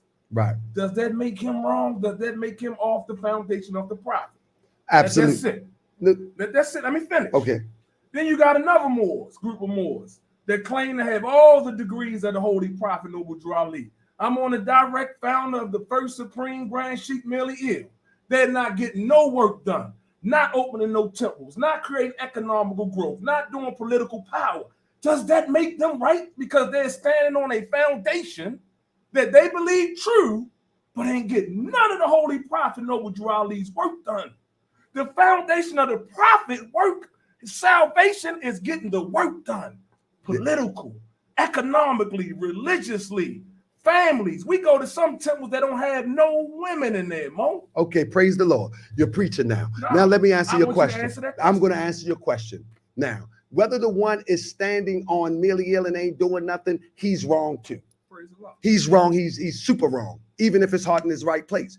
The ones that's open up businesses and doing all this, but don't have the structure, that person's heart is in the right place, but that structure will not lead to liberation because there's a divine structure that leads us to liberation. So you have to implement the divine structure to walk the path towards liberation. So if your flags are wrong, whether people choose to accept it or not, if your flags are wrong, if your counsel is not right, if everything that the prophet set up by example is not in order, you can feed 1,000 people, you can clothe 1 million people. You are nothing no more than the Catholic charities. You know what I'm saying? They have political power. They have a bunch of schools. They have a bunch of that. But we're doing more than political power. We're building a nation. And the system that the Prophet Noble Ali set us up under is designed to metamorphose from organization to a nation. And if you're not following it by the letter as the Prophet Noble Ali set it up by example, then we will not get to the stage of a nation. Where are you along your road to the nation? Where am I? Where are you at? Where are you? I'm working with the best thing I got. You know where I'm at? You know where I'm at? Where I'm at along the road? I'm out here trying to bring people in to understand, and I don't want your members and I don't want anybody else members because they already proven what they're going to do. I want the young generation to come in and take their place in the affairs of men so I can teach them the system of Prophet Noble Ali and we can see those affairs and we can get this political power. I didn't say nobody else can. I told you what I'm doing. I told you what I'm doing. I am modeling myself from 1928 to 1928 to 1925, 1925 to 1928, and I'm gonna do my best to bring this organization to fruition as the prophet left it to us. That's what I'm gonna do. How much more longer is it gonna take you to do this, Man, that's between the law and the mission. You know what I'm saying? I can only put my foot forward. So how long have you been putting your foot forward? For about 2-3 years. About 2-3 years. Because of all of this murk and ether. I chose to step forward. I chose to step forward in the last 2 or 3 years because all of these murky ethers, all of these lies, all of this stuff ain't leading to no liberation. Oh, let me ask you another question. Are you the guide of this nation? Are you the guide of the Moorish Science Temple of America? Am I the guider of the Moorish Science? No, I'm the guider of our administration. Of our administration. Allah is the guider of the nation. So you the guider of your administration, but it's Allah guiding you. Absolutely. And no one else. No, that's what you're saying. No, it's a question. No, that's what you're saying. I can't speak for nobody else. I can only speak for me. I believe, I have faith and confidence that Allah is guiding many people, but I can only speak for me. Many people. And how do you feel about those many people? Because I'm thinking that the many people, you got many more people that's going to come into the Moorish Science Temple of America. Because I'm sitting and thinking more that we thinking it's about us. And we're not hearing nobody. As far as I know, as far as I see, 1928, 1925 is Moorish history. No, that's Moorish reality to me. That's the problem. That's Moorish reality to me. Moorish truth. That's the only successful model, brother. The successful model is what you're doing today, Mo. What I'm doing today is the most successful. I'm modeling myself after the Prophet Woodrow Ali's model. We plan to get the building next door to put a school there within the next year or two. You know what I'm saying? The Prophet say cultivate acres of land. We got some acres of land that we cultivate. You have acres of land? Yes. Can you tell me where? No, we ain't telling these people where. But you do have acres of land. We have acres of land. You have people to work with acres of land. Oh, we working that. But we have acres of land. So it's taking some time. No. Listen to me. I told you I've been on this mission for a few years now. So it ain't taking that much time. But you know what? The point that I'm making is that I can't speak to what everybody else is doing. Well, you talk about what everybody else is doing. You talk about the murkinesses that were out here in the last 3 years that you've been trying to straighten. The information is murky. Well, everybody. I'm not talking about the works. The information. All those people have the same records that you and I have. They have the same records, Mo. They may not have this yet, but they all have the same records, Mo. Allah called them just as He called us. Brother, let me tell you something. Tell me, Mo. When we say that Allah is in the midst of something, then and one calls himself a prophet, and Timothy Dingle says that he's the new author in this day and time, that would lead us to believe that Timothy Dingle is a reflection of Prophet Woodrow Ali. That's right. I agree. But emphatically, I'm finding errors in his works. Hold up. I'm not finding any errors in Prophet Woodrow Ali works, and I've looked for it. For years, I tried to find errors. Couldn't find none. I find errors here. I'm asking you to straighten these errors and show me where I'm wrong. He told you that there were errors, Mo. That's what I said earlier, but you said no. The only way that there are errors, Mo, is two ways that there are errors. One, people don't believe, and others don't know. No, errors mean that it's not true. You can't remix what an error is. A mistake. The two ways. One is that they don't know, and the other one is a mistake. And what I'm saying is a divine prophet. So this is my level of understanding of the Prophet Woodrow Ali. Prophet Woodrow Ali, according to this Quran here, was divinely prepared and sent to this earth. And what did he do? Hold up. He was divinely prepared and sent to this earth. He was divine before he even manifested here. Okay. He was prepared from on high and then manifested here. Okay. Not only that, he is an angel of Allah sent to bring the everlasting gospel of Allah. Okay. There is one thing that I know about an angel. an angel keeping harmony with Allah. So not only is he a prophet, he's an angel. Therefore, what this prophet and what this angel brought is solid. So I need the full scope of what this prophet and what this angel brought, without interpretation, without innovation. I need what this angel and what this prophet brought, because this is the only prophet that has been an angel on the planet Earth. Every other prophet was visited by an angel. We was given an angel. So I don't need any innovation after that. Tell me more. So I stand on that. Okay. So he's saying right here that he's appointed sheiks. Absolutely. So what are those sheiks supposed to do? Oh, you want me to get with that? Yes. Get with You that. really want that? Yes. All right, let's get with that. Okay. Now, on the back of this questionnaire, it said he appointed sheiks. All right. Now, let's talk about them sheiks. Now, first of all, when we talk about he appointed sheiks, who was the sheiks, the last one standing on the back of this? The only one that was the last one standing was Eliel. The only one. Small Bey, he told the people that Prophet Noble Ali killed somebody. This is the history written. Levitt Bey, he conspired with Kirkman Bey in Temple Number 9 to overthrow the Prophet with Claude Green. Foreman Bey put his daughter up to say that the Prophet Noble Ali molested her. The only one. No. You want to talk about sheiks? The only one standing. Let me finish. We're going to talk about sheiks. No, I got to answer this. No, because we're going to talk about sheiks. Please, let me finish.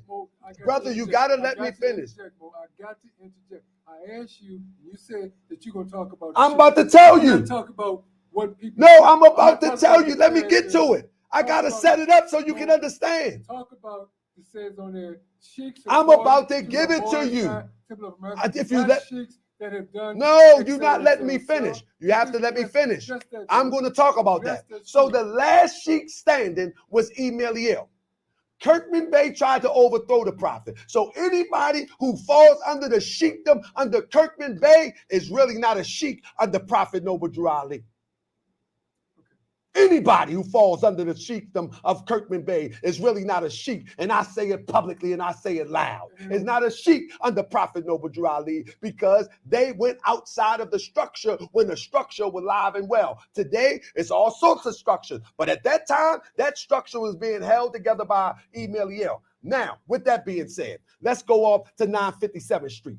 957th Street births Brother Timothy Dingle. 957th Street comes out of Kirkman Bey body. It comes out of Kirkman Bey body. So any sheik from 957th Street comes from Kirkman Bey body. So any sheik passed down from Kirkman Bey's body, say it with me. So when we're really talking about trustees and sheik, according to the system that the prophet laid down, the only sheik that is solid is Eliel. So then we can't, there's no way we can possibly just. No, you can do it. No. Now, give me a moment. Go to a law books of remembrance. You got it. There's no way that we can possibly, if what you're saying is true. No, it's true. Wait a minute, Mo. The character, I didn't ask for the character of these people or people on here. I didn't ask what they did. I think you missed my point.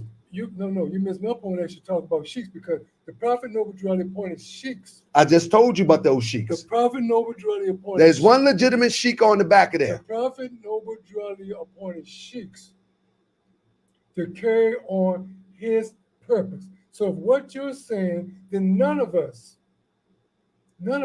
are what we say that we are. That's not what I say. But that's not what I said. The story, if you want me to hold to the story you say, that's just what you say. I'm gonna tell you what I'm saying. Our authority, my authority, says that I'm a sheik according to the rules and uses of the Moorish scientific. No matter what I have done, no matter how I've done, there are people, there are sheiks, have been sheiks. Back in 1928, that's Kirkman Bey is far from my mind. You're right about him. Those under him don't have the title of sheik, but he's far from my mind. I'm talking about the people that have the authority, the people that had it, the people that you didn't see, the people that you don't know anything about. Because if you did, you wouldn't even look at Small Bey, Love Bey former. If you knew what Noble Ali had done, man, you wouldn't even be talking about this, because we all know that history. But that's not the authority that of the Moorish Science Temple. That's not the rules and uses. That is sheiks and trustees. It Yeah, is, brother. You remixing now.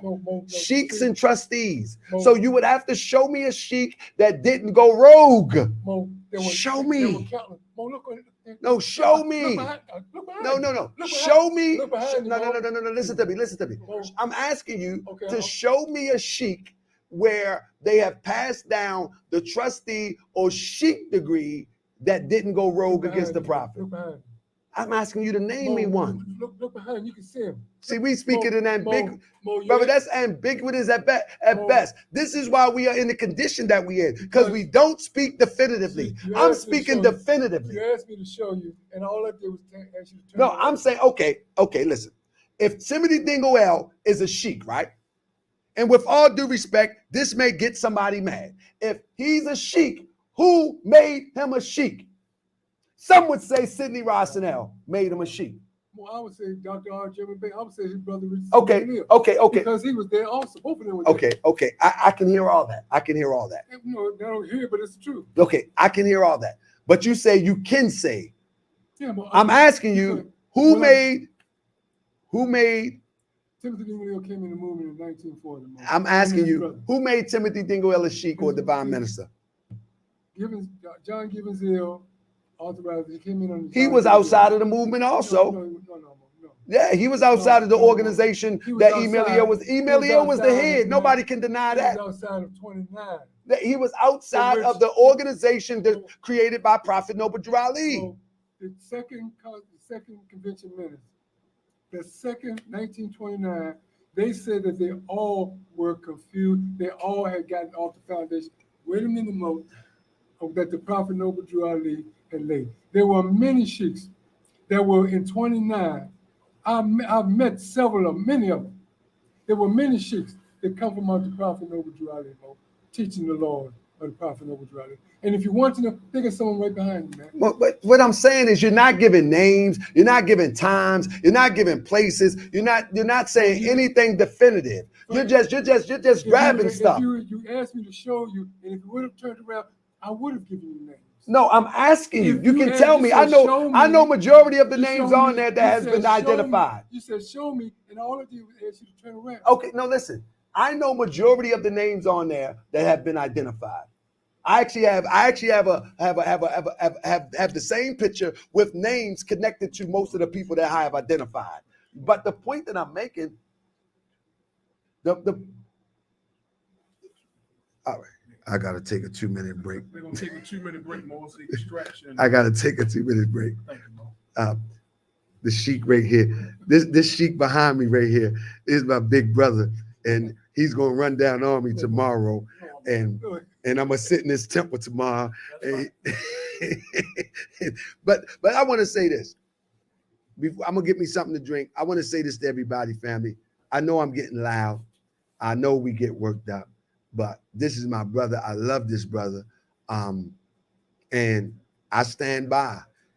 If I can create the same environment that my brother has created to produce sheiks and members as he produced, I will be blessed. I haven't met any members in the Moorish paradigm come close to members of Prather. And I really mean that. I really mean that. But that don't mean I don't disagree. I really mean this. Scholastically. I really, give me a second. Give me 1 second. I really mean this, Mo, that I don't have no problem with you, man. Matter of fact, I enjoy what you're doing because the Moorish Science Temple and its members have been in what is termed a stagnant pool. And each time you have stirred up that stagnant pool, it has been a blessing to the Moorish Science Temple of America and to its members. And one day, we're all going to sit here and we're going to go through this. The door going to be locked. We're going to have Sheik Davis Hill and Sheik Prather Hill going to be over there, and then nobody going to get out, and we're going to continue this. Indeed. So let me give me some water real quick. Boys, is everybody okay? Are y'all all right? Okay. You all right, Mo? You all right, Sheik?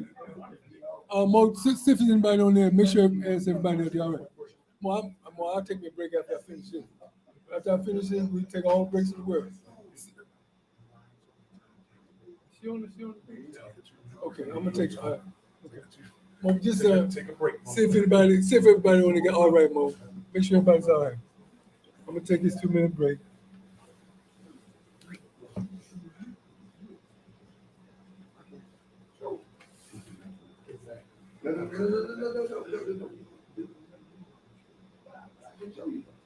Anybody, any questions on this? So now you say the same thing. Mike dead. Is Mike dead, Mo? No. Right, Mo? Hey, tell us that. Just a hot mic. Is Mike dead? I'm wearing white. Is Mike dead? No, hold up. Let me meet. So, family, we'll be back in a second. Share this. How y'all feeling? Y'all good? Y'all good? Be back in a second.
Peace, family. We back in the building. We're gonna take some questions and Actually, can I just ask him a question first, please? absolutely. Moses, I just want to know, praising Allah and the Prophet on more time on this wonderful night. Moses, you all are okay. I like to poll you, make sure you're okay out there. And if you're not, please do not go away with any misunderstanding, animosity towards me, towards my grand sheik, etc. If you have any questions out there, please get it off you now. So and don't feed into it, because we're going to fight, but we're also going to love. Absolutely. Is that right, Mo?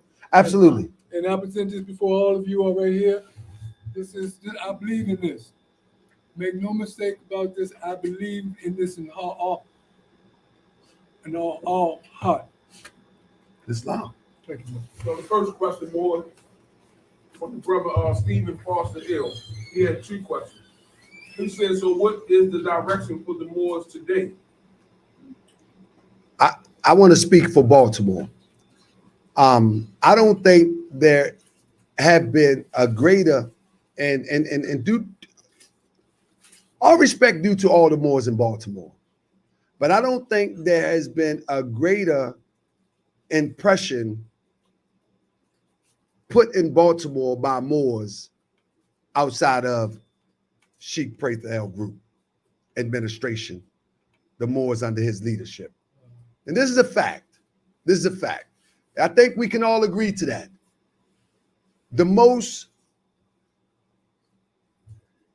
if I could put it in words, they just, Milton Avenue have staying power.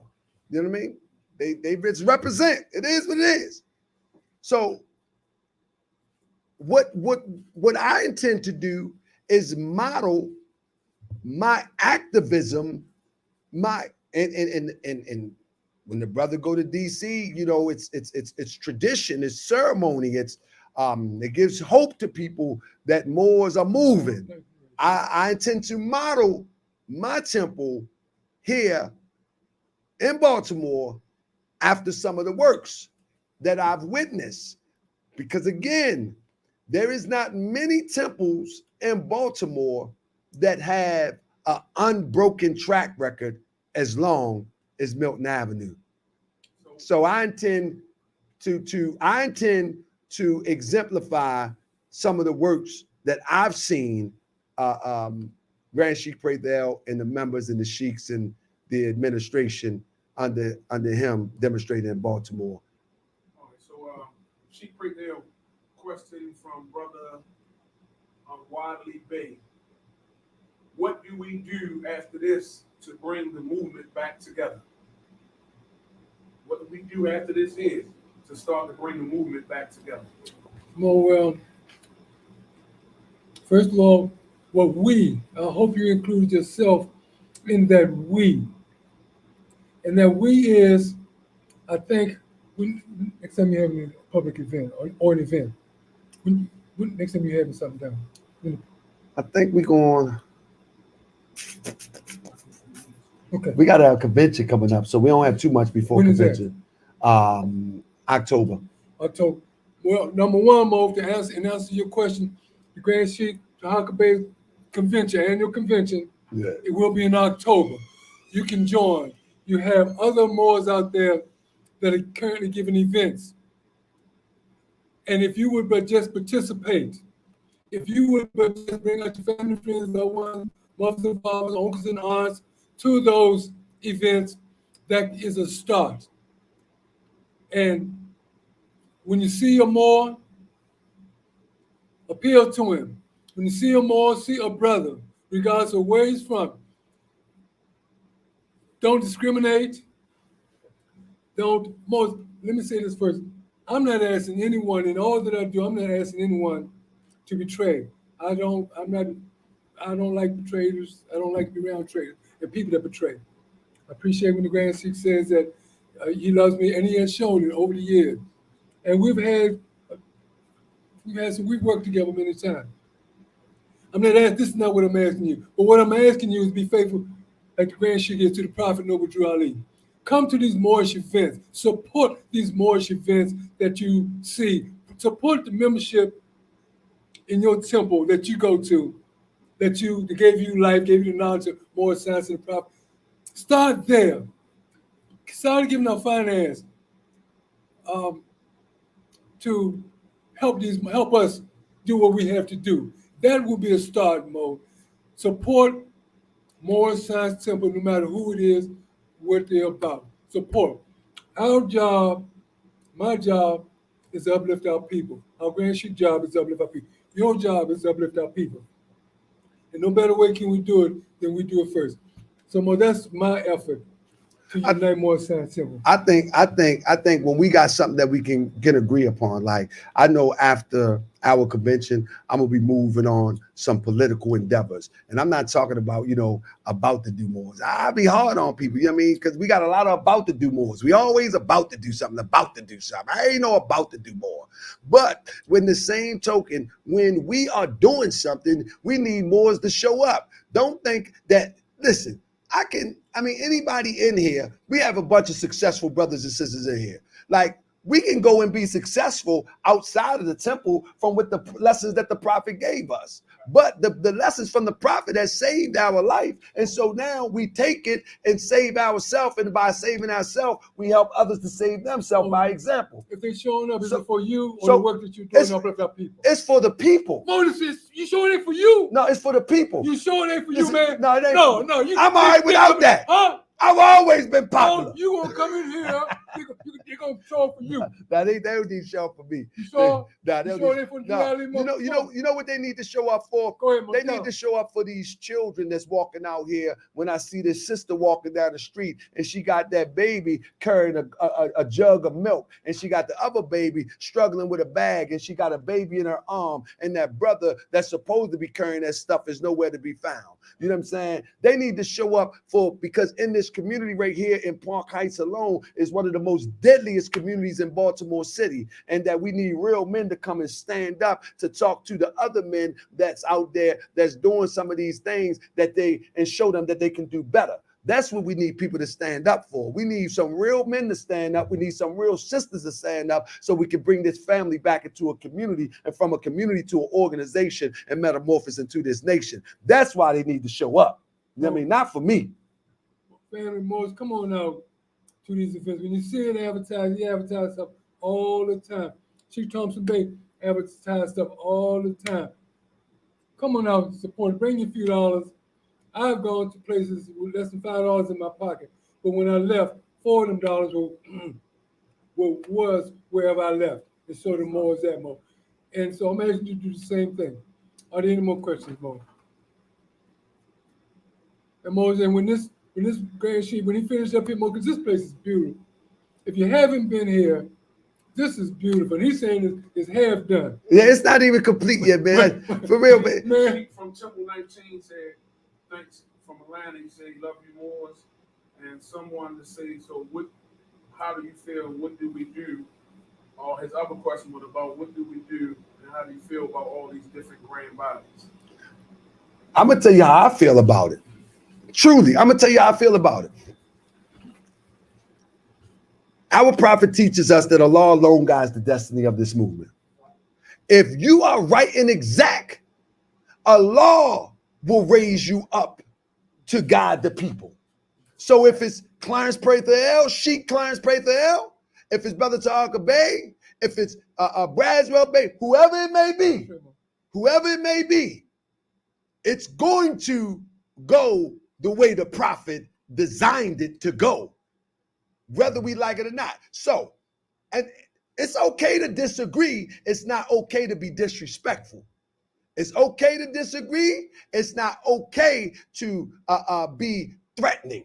You know what I'm saying? It's okay to disagree to me. You know what I mean? You can even call me a liar. I'm going to just try to prove you wrong. I ain't going to take it as disrespect. I'm going to just try to prove you wrong. But now, the people indigenous of this land and of Africa, they never had a united front. There was thousands of tribes. There was thousands, if not million clans. You understand what I'm saying? But one thing, before the coming of the European, they respected each other's differences. Even if they disagreed, they respected the differences. In other words, they might didn't understand why this clan painted themselves with white clay, or this clan or this tribe painted themselves with red clay, but they looked at it and might thought it was a little bit off, but they respected it. You follow what I'm saying? But they respected it, and they took time to learn from it, you know? So I believe that it's okay to disagree, but it's not okay to be disrespectful, and it's not okay to be threatening. So let's just respect each other until we're able to move on a higher plateau. I'm telling you personally, me, I am conducting myself in the way that I move only from Prophet Noble Drew Ali, 1925 through 1928. That's it. That's all. Absolutely. But I'm just saying it's okay to respect each other's differences, man. We always been different to some degree. You know what I mean? We always been. So there is no need to act like one day we all gonna be under one group. We all see. I tell people all the time, I'm not coming for nobody with any other organization, any other Moorish Science Temple of America. Because quite frankly, and now here go the raw me, quite frankly, they've been taught wrong, and they've been doing what they've been taught for the last 20 years. Why do I want them come over here and clog up what we have been successful for in the last 3? I don't want that over here. I want the people out there, the young, the unborn, and the willing. And I want to teach them properly so they can carry this when I'm far long gone with the ancestors. And Mo, I appreciate that question. And what you say, Mo, is totally along my line of thinking. Only that I fought myself, and I fought the current leaders after Timothy Dingle for all the grand bodies that are out there. Because if we had done our job, I had done my job, we wouldn't have all those grand bodies out there, because I would have been, wherever there's a more, I would have been there to help them to get on the course, the path that they should be, as opposed to bringing them in. But like the Grand Sheik said, the prophet is going to unite us. He's going to unite the Moorish Science Temple of America. Only one problem. There's going to be an examination before you come in. That all seen on all of our laws, seen all our C's, all the things that we're doing. And some of us are going to come in kind of rough. Some of us are going to have to go through 1 or 2 things, because we don't think that Allah's arm is weakened. We don't think that Allah see our wrongdoing, but we going to keep on promoting Moorish Science Temple of America. And when we get stopped, it's what's going to make all the difference. So, brother, keep on out there. Keep looking to brothers like Grand Sheik Taharka Bey. Keep looking to brothers like Sheik Thompson Bey, Sheik Alexander Prather Ill, Sheik Carol Ill. Keep looking to these Moors for leadership, because that's what it's all about, leadership. And I'm going to ask you one more thing, and I'm going to get to the Grand Sheik. I'm going to ask you to, if your leader is wrong about a thing, humbly tell him you're wrong. Because that's right. If he go wrong, you got your wife, baby, grandchildren in the temple. I'm mad. Huh? That's They're what I going to go wrong too. All because you love somebody too much to tell them that they're wrong. I would chew these moles out. I would chew their heads off if they see me do something wrong and don't say nothing about it and support it or prove it. So that's what I'm going to ask you to do more. Go to your officials. Islam. I just got to echo that. I tell every member under my administration, if I'm wrong, let me know. I want to be fixed. Don't keep me wrong. And I'm going to give you the sharpest lessons that I've ever discovered, because if I fall, I need you to be strong as me to pick me up. I ain't giving you no weak lessons. I'm giving you the raw. You know, so with that being said, we got somebody on the phone. Introduce yourself, and let me hear what you got to say. I'm getting nervous. I'm trembling. Islam. This is Sheik Sheila Seabury. Oh, hold on, sis. I don't mean to cut you with. Sis, don't you come for me. We are live, and I am nervous. Don't come for me. You know I love you, sis. You to the party. You should have invited me to the party. Hey, sis, you know no matter what, I love you and I wish you would have been here. But I'm ready to listen. Now go on with your scimitar. All right. So now you say you with the founder. Let's listen to the founder for 1 second. The word Negro deludes in Latin to the language. And the word Negro deludes in the Latin language to the word nigger. The same as the word colored deludes to anything that is painted, varnished, and dyed. And every nation must bear a decent name of their forefathers, because honoring thy fathers and thy mothers, your days will be lengthened upon this earth. These names have never been recognized by any true American citizen of this day. Through your free national name, you are known and recognized by all nations of the earth, and are recognized by said national government in which they live. The 14th and 15th Amendments put the North and South in unit, placing the Southerner, who were at that time without power, with the constitutional body of power. And at that time, 1865, the free national constitutional law that was enforced since 1774 declared all men equal and free. And if all men are declared by the free national constitution to be free and equal, since that constitution has never been changed, there is no need for the application of the 14th and 15th Amendments for the salvation of our people and citizens. Now, this is the foundation on which the prophet built, because if you know 1774, you would know that when this country was established, it was not supposed to deal with slavery, period. And here we are in 2022, instead of talking about what the founder printed, his Act 6, his laws, we up here talking about the people who couldn't finish the job. We need to get focused on what the founder wrote and get the job finished. Because if we look at Act 6 says 1779 to 1865 during the time of slavery. So what happened in that period? Why are we not talking about that? The founder talks about it. You say you're with the founder, debate. Right? Are you with the founder? No. This wasn't that conversation, sister. We can talk about that in the future if you wish to. You can be invited right here at the Temple on West Baltimore and Park Heights. That's a different conversation. This was about. You said. I am, but no. I don't want to belabor the point. We have been here almost 2.5 hours, but I will invite you over. I would love for you to come over, sis. All right. I would love for you to come over, but that's just a different conversation for a different time. You got my number. Listen, even when I block you every other month, I always unblock you. But you do have my personal number. You should. So you could always call me. You know I love you, sis, right? You need to get to the founder. If you come for me on Facebook next week, I will block you again. But I will unblock you the week after. No, I'm just playing, sis. You know I love you. Sis, you can fight. I wish I was with you around 80, 85.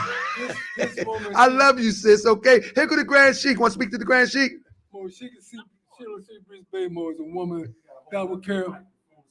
Okay, this is a woman, a Sheik is that I will carry anywhere on the battlefield. You better. Make no mistake about that, man, because she is like a mother that's crying for her children. Oh, wow. Let's speak about children. Look what come in here. She's like a mother that cries for her children more and trying to straighten out her children.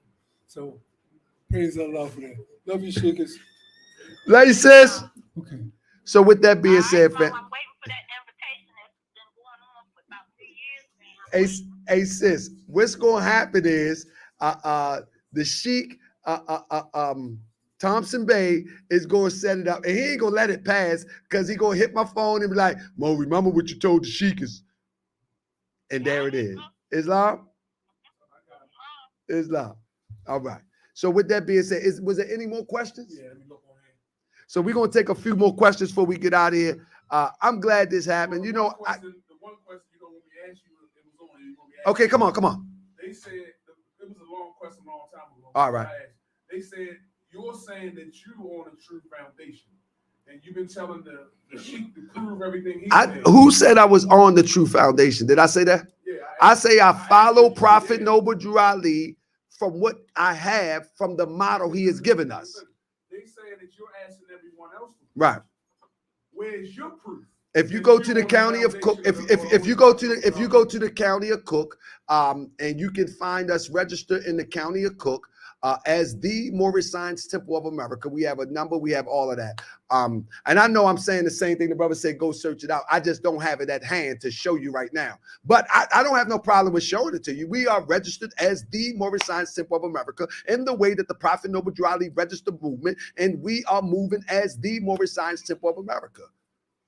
That's it. Legally. We're just not saying we're the Moorish Science Temple of America. We're not registered in Baltimore as the Moorish Science Temple of America. We're registered in Chicago in the county of Cook with a registration number, with a file number that's respected. That's respected. Any more questions, Sheik? And I just don't have the number on me, but we have it. And anybody, you can send your attorney letters to 3328. Anybody can challenge me. It's legal now. I don't care. Send what you got.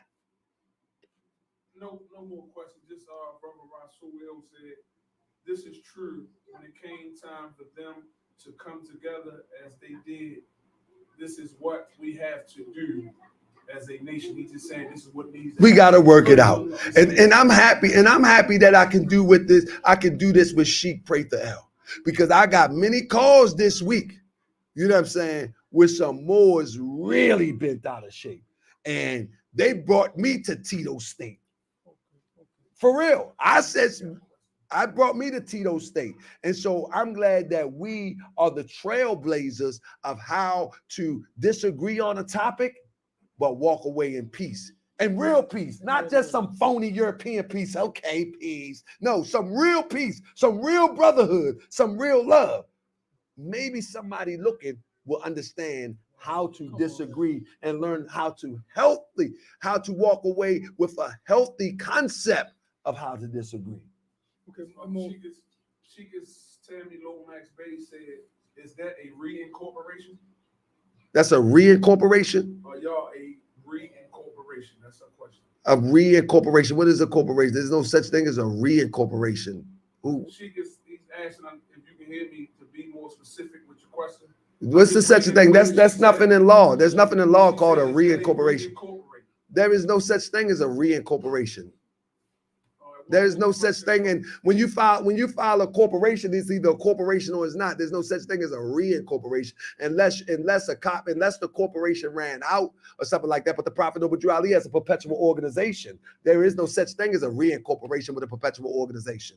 It's that if nobody claims it and you claim it, and that's what it is.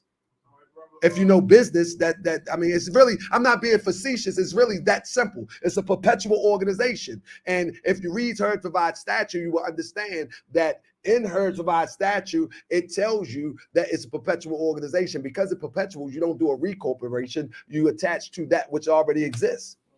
Stephen Foster Ill said, how do y'all plan to attract the youth to the movement?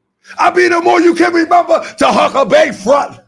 That's what it is. We're going to throw some hip hop in there, and we're going to bring some youth and raise them to the front so I can get to the back. I say all the time, I don't want to be no Moorish American sitting up here, can hardly breathe, can hardly talk, gray hairs. I don't want that. You know what I'm saying? I got some gray hairs. So my mission is to bring the younger generation to the front so I can sit back to the back. What was this question again? How do we bring the youth in? That brother right there. Oh, okay. Come here, Mo. Come here, Belly. Come here, Mo. Yeah, Sheik Prather. Somebody that can talk your language, Mo. That's right. There you go. Somebody that can talk your language, because my experience has been that whenever I need to talk with the young people, I got two up here that I can call on all the time to appeal to you young people, because I can't talk to you. Y'all walk away looking like I'm crazy.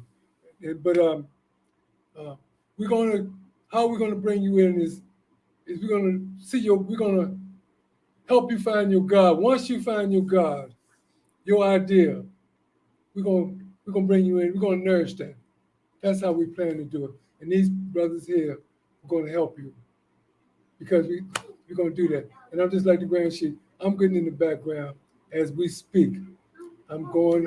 I retired according to the Jesus went to Morocco and saw Eliot Salome, and Eliot Salome said, "Let not our servant go in peace, for I've seen the glory of Allah." Because I can't do as much as I want to do, all that I want to do. But I got some young people that can do the job, that are doing the job, and I think every day I tell them almost every day that Timothy Dingle would have been proud to have the Moors that I had, Grand Sheik. They are professional people. They are good, moral, upstanding people. They're family people. They're making a difference in their own family. And that's what's going to draw you in more. You're going to see. You're going to see. You know, and that's how we're going to do it. And I want to add this, though. Brother Butler Bey, you know, in our conversations, how do we plan to bring the youth? Tell us more. What do we talk about? Finance. We're going to put some money in their pocket. Me and Butler Bey, my brother, member of this temple right here. Remember this temple right here. One of our main conversations is to put money in people's pocket and help them to take care of their families. So that's our mission. Economic power. That's what we're going to bring to you. Because if the youth out there selling dope, if we can't put the equal amount or more money than their pocket than the dope, because there ain't no money out there in dope no more anyway, so we got the advantage anyway. So we got the advantage. So if we can put the equal or more amount in their pocket by hard work, then they're gonna leave that alone anyway. And that's what me and my brother Butler Bey endeavor to do with the youth in this city. Brother Arthur James said tonight was a great conversation, and I have learned a lot tonight. I just wish one day that all congregations can sit down like this. The Sheik is Tammy Lomax Bay into the first question. She said that the prophet system was already laid down and incorporated. So why did you need to incorporate? What do you mean? Because to make it legal and lawful to move property, you can't move property in something that is not living. You know what I'm saying? What I mean, not living, it has to be legal and lawful and recognized by the county of Cook. You can't just say the prophet movement is incorporated because of this and put some land in it. Where you gonna move some land? You can't move no land with this. You can't open no bank account with this. That's fantasy. That's fantasy. See, that's them old wives' tales where, oh, the prophet already did it all. We ain't got to do nothing. Well, let me see you put some land up in this then. Let me see you put a grave site up in this. Let me see you. You ain't gonna do it. What you gotta do, you have to, I ain't gonna say what you gotta do. What's supposed to be done is that you make it living so it can be respected, it can be honored, and you can move things legally and lawfully. You don't move off ambiguous ideas that the prophet already did it. Yeah, the prophet did it, and what he did was an example of what we must do. You can't put no business in something like this. It got to be legal. It has to be lawful. It has to be recognized. It has to be sealed with the county of Cook press. It has to be sealed with the notary press. It has to be sealed. It has to be living. And someone has to represent it. So all of that stuff we used to talk about in the 80s don't work today. You ain't moving no property saying that, oh, what you doing? No, you're going to put the property in your name. That's what you're going to do. No, the prophets say, do all your business in the name of the Moorish Science Temple of America. How can you do that if ain't nobody then legally set up a Moorish Science Temple of America? And if they did, they set it up locally. They didn't set it up like the prophet. They didn't follow the example of the prophet. What I do is I look at the example of the prophet and I duplicate it. Is it possible that we could get... I recall about a month or so ago, you were taking all requests for any issues that people wanted to cover. So can we possibly put this on a list one day to an issue to be covered in more science? What's the issue? This one that we're talking about now. Any and all. Authority? Yes. I would love to talk authority. Okay. And more I would love to talk authority. And I would love any leader that claim authority in the name of the Prophet Noble Drew Ali, the way that the Prophet Noble Drew Ali set it up. I would love for them to come forth at the table of understanding. And Moses, what I want to do is I would love for them to do it. And I will go to Chicago and go live and show my authority. I will go live in the county of Cook, and I will pay my $30 for the receipt of what we say we are and what we demonstrate. We don't demonstrate ambiguously here. I would do it. And let me tell you something. We did a search and ain't nobody did it. Nobody. Not in the county of Cook, the way that the prophet did it. Not in the religious affidavit, in the way that the prophet did it. Nobody. Not R. Jones Bey, not Baliel, not Rasadiel, not Braswell Bey. No one has done it. And anybody that do it after what we done, they got to talk to me. with that said, This is a fact. With that said, we're gonna keep And I put it out there for the first time now. Everybody run down to the county of Cook. Well, can we table that issue and table that topic? But convention time is coming up. We're going to be at in October in Chicago, Illinois, membership, and we're inviting all the Moors to come on out and hear the truth. We're going to be at 3403 Armoridge Avenue in Chicago, Illinois, for the 95th Annual Convention of Moorish Science Temple of America. And there we're learning a lot of things, Moors. So come on out. What else is going to be? What time? Our convention going to be to be announced. Okay. Nah. We going to be in Chicago also. Are you really going? Yeah, we go to Chicago every year. It's October, yeah. Where do you be at? Absolutely. We're going to be on the south side of Chicago. I mean, who's over there? What's over there?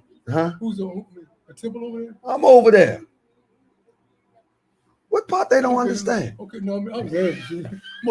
Now we'll be in Chicago. We'll announce it soon, though. We just not announcing all the details yet. Okay, We'll be in Chicago. We go to 34. Not yet. We'll be at 3403 Armoridge. That's spelled ARMIDGE, Armoridge Avenue in Chicago, Illinois. Right. October the 14th through the 21st. Come on out, boys. Yeah, we'll be there. We haven't announced it yet. We've still putting the finishing touches on what we're doing, but we definitely be there. We actually, we do convention in Chicago. Because I'm appealing. Ain't no other way to do it. I'm going to be saying, I'm going to give a call out for all of us to start coming in October, and hopefully pray for be the will of Allah. It is the will of Allah that we all started coming together in October. We work on a program that we can come together and demonstrate. Again, nobody is trying to steal. You admitted that. I definitely admitted that. So we can all work together, because taking membership is no way to build a nation. But if we demonstrate our portion of the law, we all can benefit and try to become a nation. So I'll see you in October, Sheik. Absolutely. I'll give you the details, but definitely we definitely gonna be. And in Gary, Indiana, 1765 Tyler Street. Temple number 5 will be functioning. Grand Sheik Hassan Bey. Are you doing? Nah. Okay. Brother, can you come? Can I call him for a minute? Yeah, well, you can take my Come here, brother. Before we wrap up, The Moors coming up just to show unity. It's good. Come here, brother. Hey, listen, family. This right here. This is my brother right here. This is a fine sheik right here. Pause. You know, they gotta say pause. This brother here, right? This brother here is, I'm telling you, this brother amazes me. I'm so impressed and I'm so inspired. This brother here is what I desire to make some sheiks out of when it comes to poise. Let me tell you something. This brother here, I watched this brother teaching Spanish, man. I was like, this brother is amazing. And let me tell you something. Another thing about this brother right here is that I speak the way that I speak all the time. And I know him and his peoples be watching me. This brother has never come at me aggressively. I've said things that I know he disagree with, and he probably said, man, why Johnson Bey doing that? I'm a Johnson Bey too. He never came aggressively. He never came sideways. Brother, I done said some things. And I know you watch. And I just pray, man, that we can get to the point where we have religious tolerance. Because that's what it is. And your son, that brother randomly texts me, love you, Mo. Islam, Mo. I'm talking about out of the clear blue. I mean, he's been doing this for years. This just didn't start. If we can produce Muslims like that, this is nothing. This discourse that ain't nothing if we can produce Muslims like that. You feel what I'm saying? So I pray that we can produce Muslims like this. And that's real talk. And that's not to forget you either, brother. But you behind the camera. But you the same way, brother. You know, the character is superb. It's superb. And if we can produce that, I'm telling you, that's half of the battle.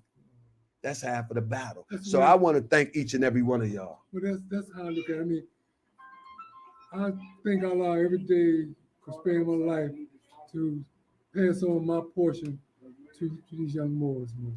Because I'm not going to carry this stuff to the grave. I'm not going to carry it. Since so much mystery about all that the Prophet has brought, I'm going to teach it. And I got good, clean Moors. I understand when you say the old can come along if you want to, you want the young and unborn. I understand that, man. But when I say the young and unborn, I'm talking about the young right here. I understand. Because we have some sheiks with us, brother. The brother who produced that hot sauce from his hands and from his land. He is sheik with us. He a business manager, and his mind is like a sponge. I mean, and he teaches our grand sheik. People was laughing at me when I created the virtual Moorish Science Temple of America. They was laughing, thought it was a joke. But when COVID came, everybody was in the virtual temple.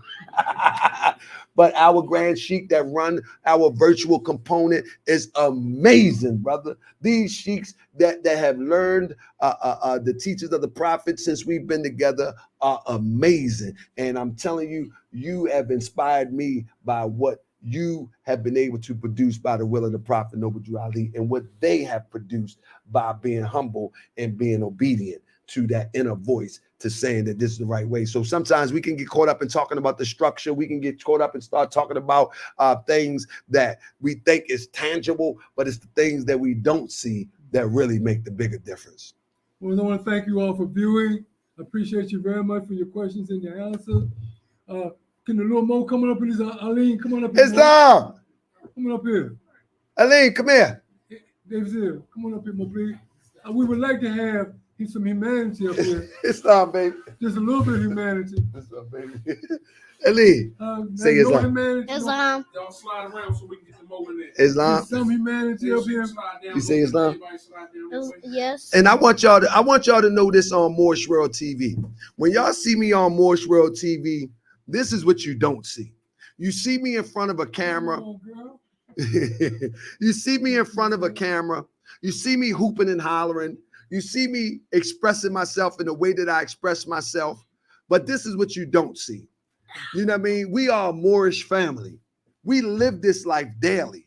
No matter how much we disagree, or no matter how much, now you give it here, and no matter how much we may not see things alike, at the end of the day, we live this thing.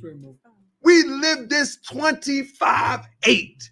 Each and every person right here lived this 25/8. So I implore you that see me on Moorish World TV, do not take Brother Taharka Bey as a face in front of your screen just hooping and hollering. We are endeavoring to wake our people up and liberate our people by the way of the teachings of the Prophet Noble Drew Ali with the best that we have.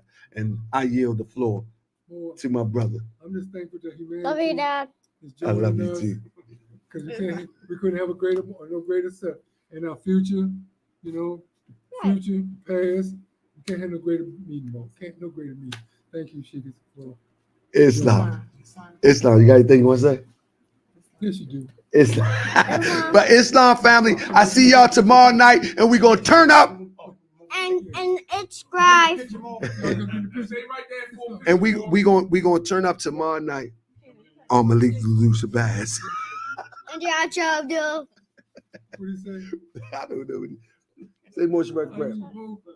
What's wrong with that? So he don't remember me. He don't remember Y'all me. got slide in. It's loud. We're gonna take a picture. Yeah. Gonna take a picture. But I got everybody. Stay where you at.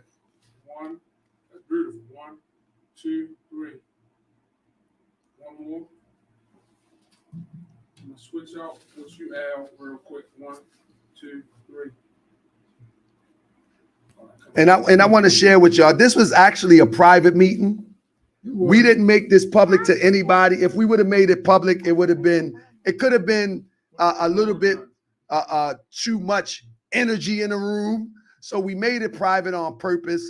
And I think it was in the best interest to make it private on purpose. But what you see is only a drop in the bucket of who we are here in Baltimore. And I hope that all of us in Baltimore can maybe come together and maybe work together to make Baltimore better, because this killing in Baltimore and this addiction in Baltimore is beyond belief. It's beyond belief. So we need to get together and do another something. is eating our bread while we doing all that. Absolutely. So peace and love, family. I see y'all tomorrow on Moorish World TV. We'll be talking about Malik Shabazz. We'll be talking about this crazy thing that's going on in our community, thinking that we need to use guns and walk with guns and march with guns and act foolish with guns. We'll be talking about that as we talk about all of this crazy stuff that goes on with hopes to fix it, not just to talk about it. So peace and love, family. Peace and love. It's love. Peace and love. Praise the Lord.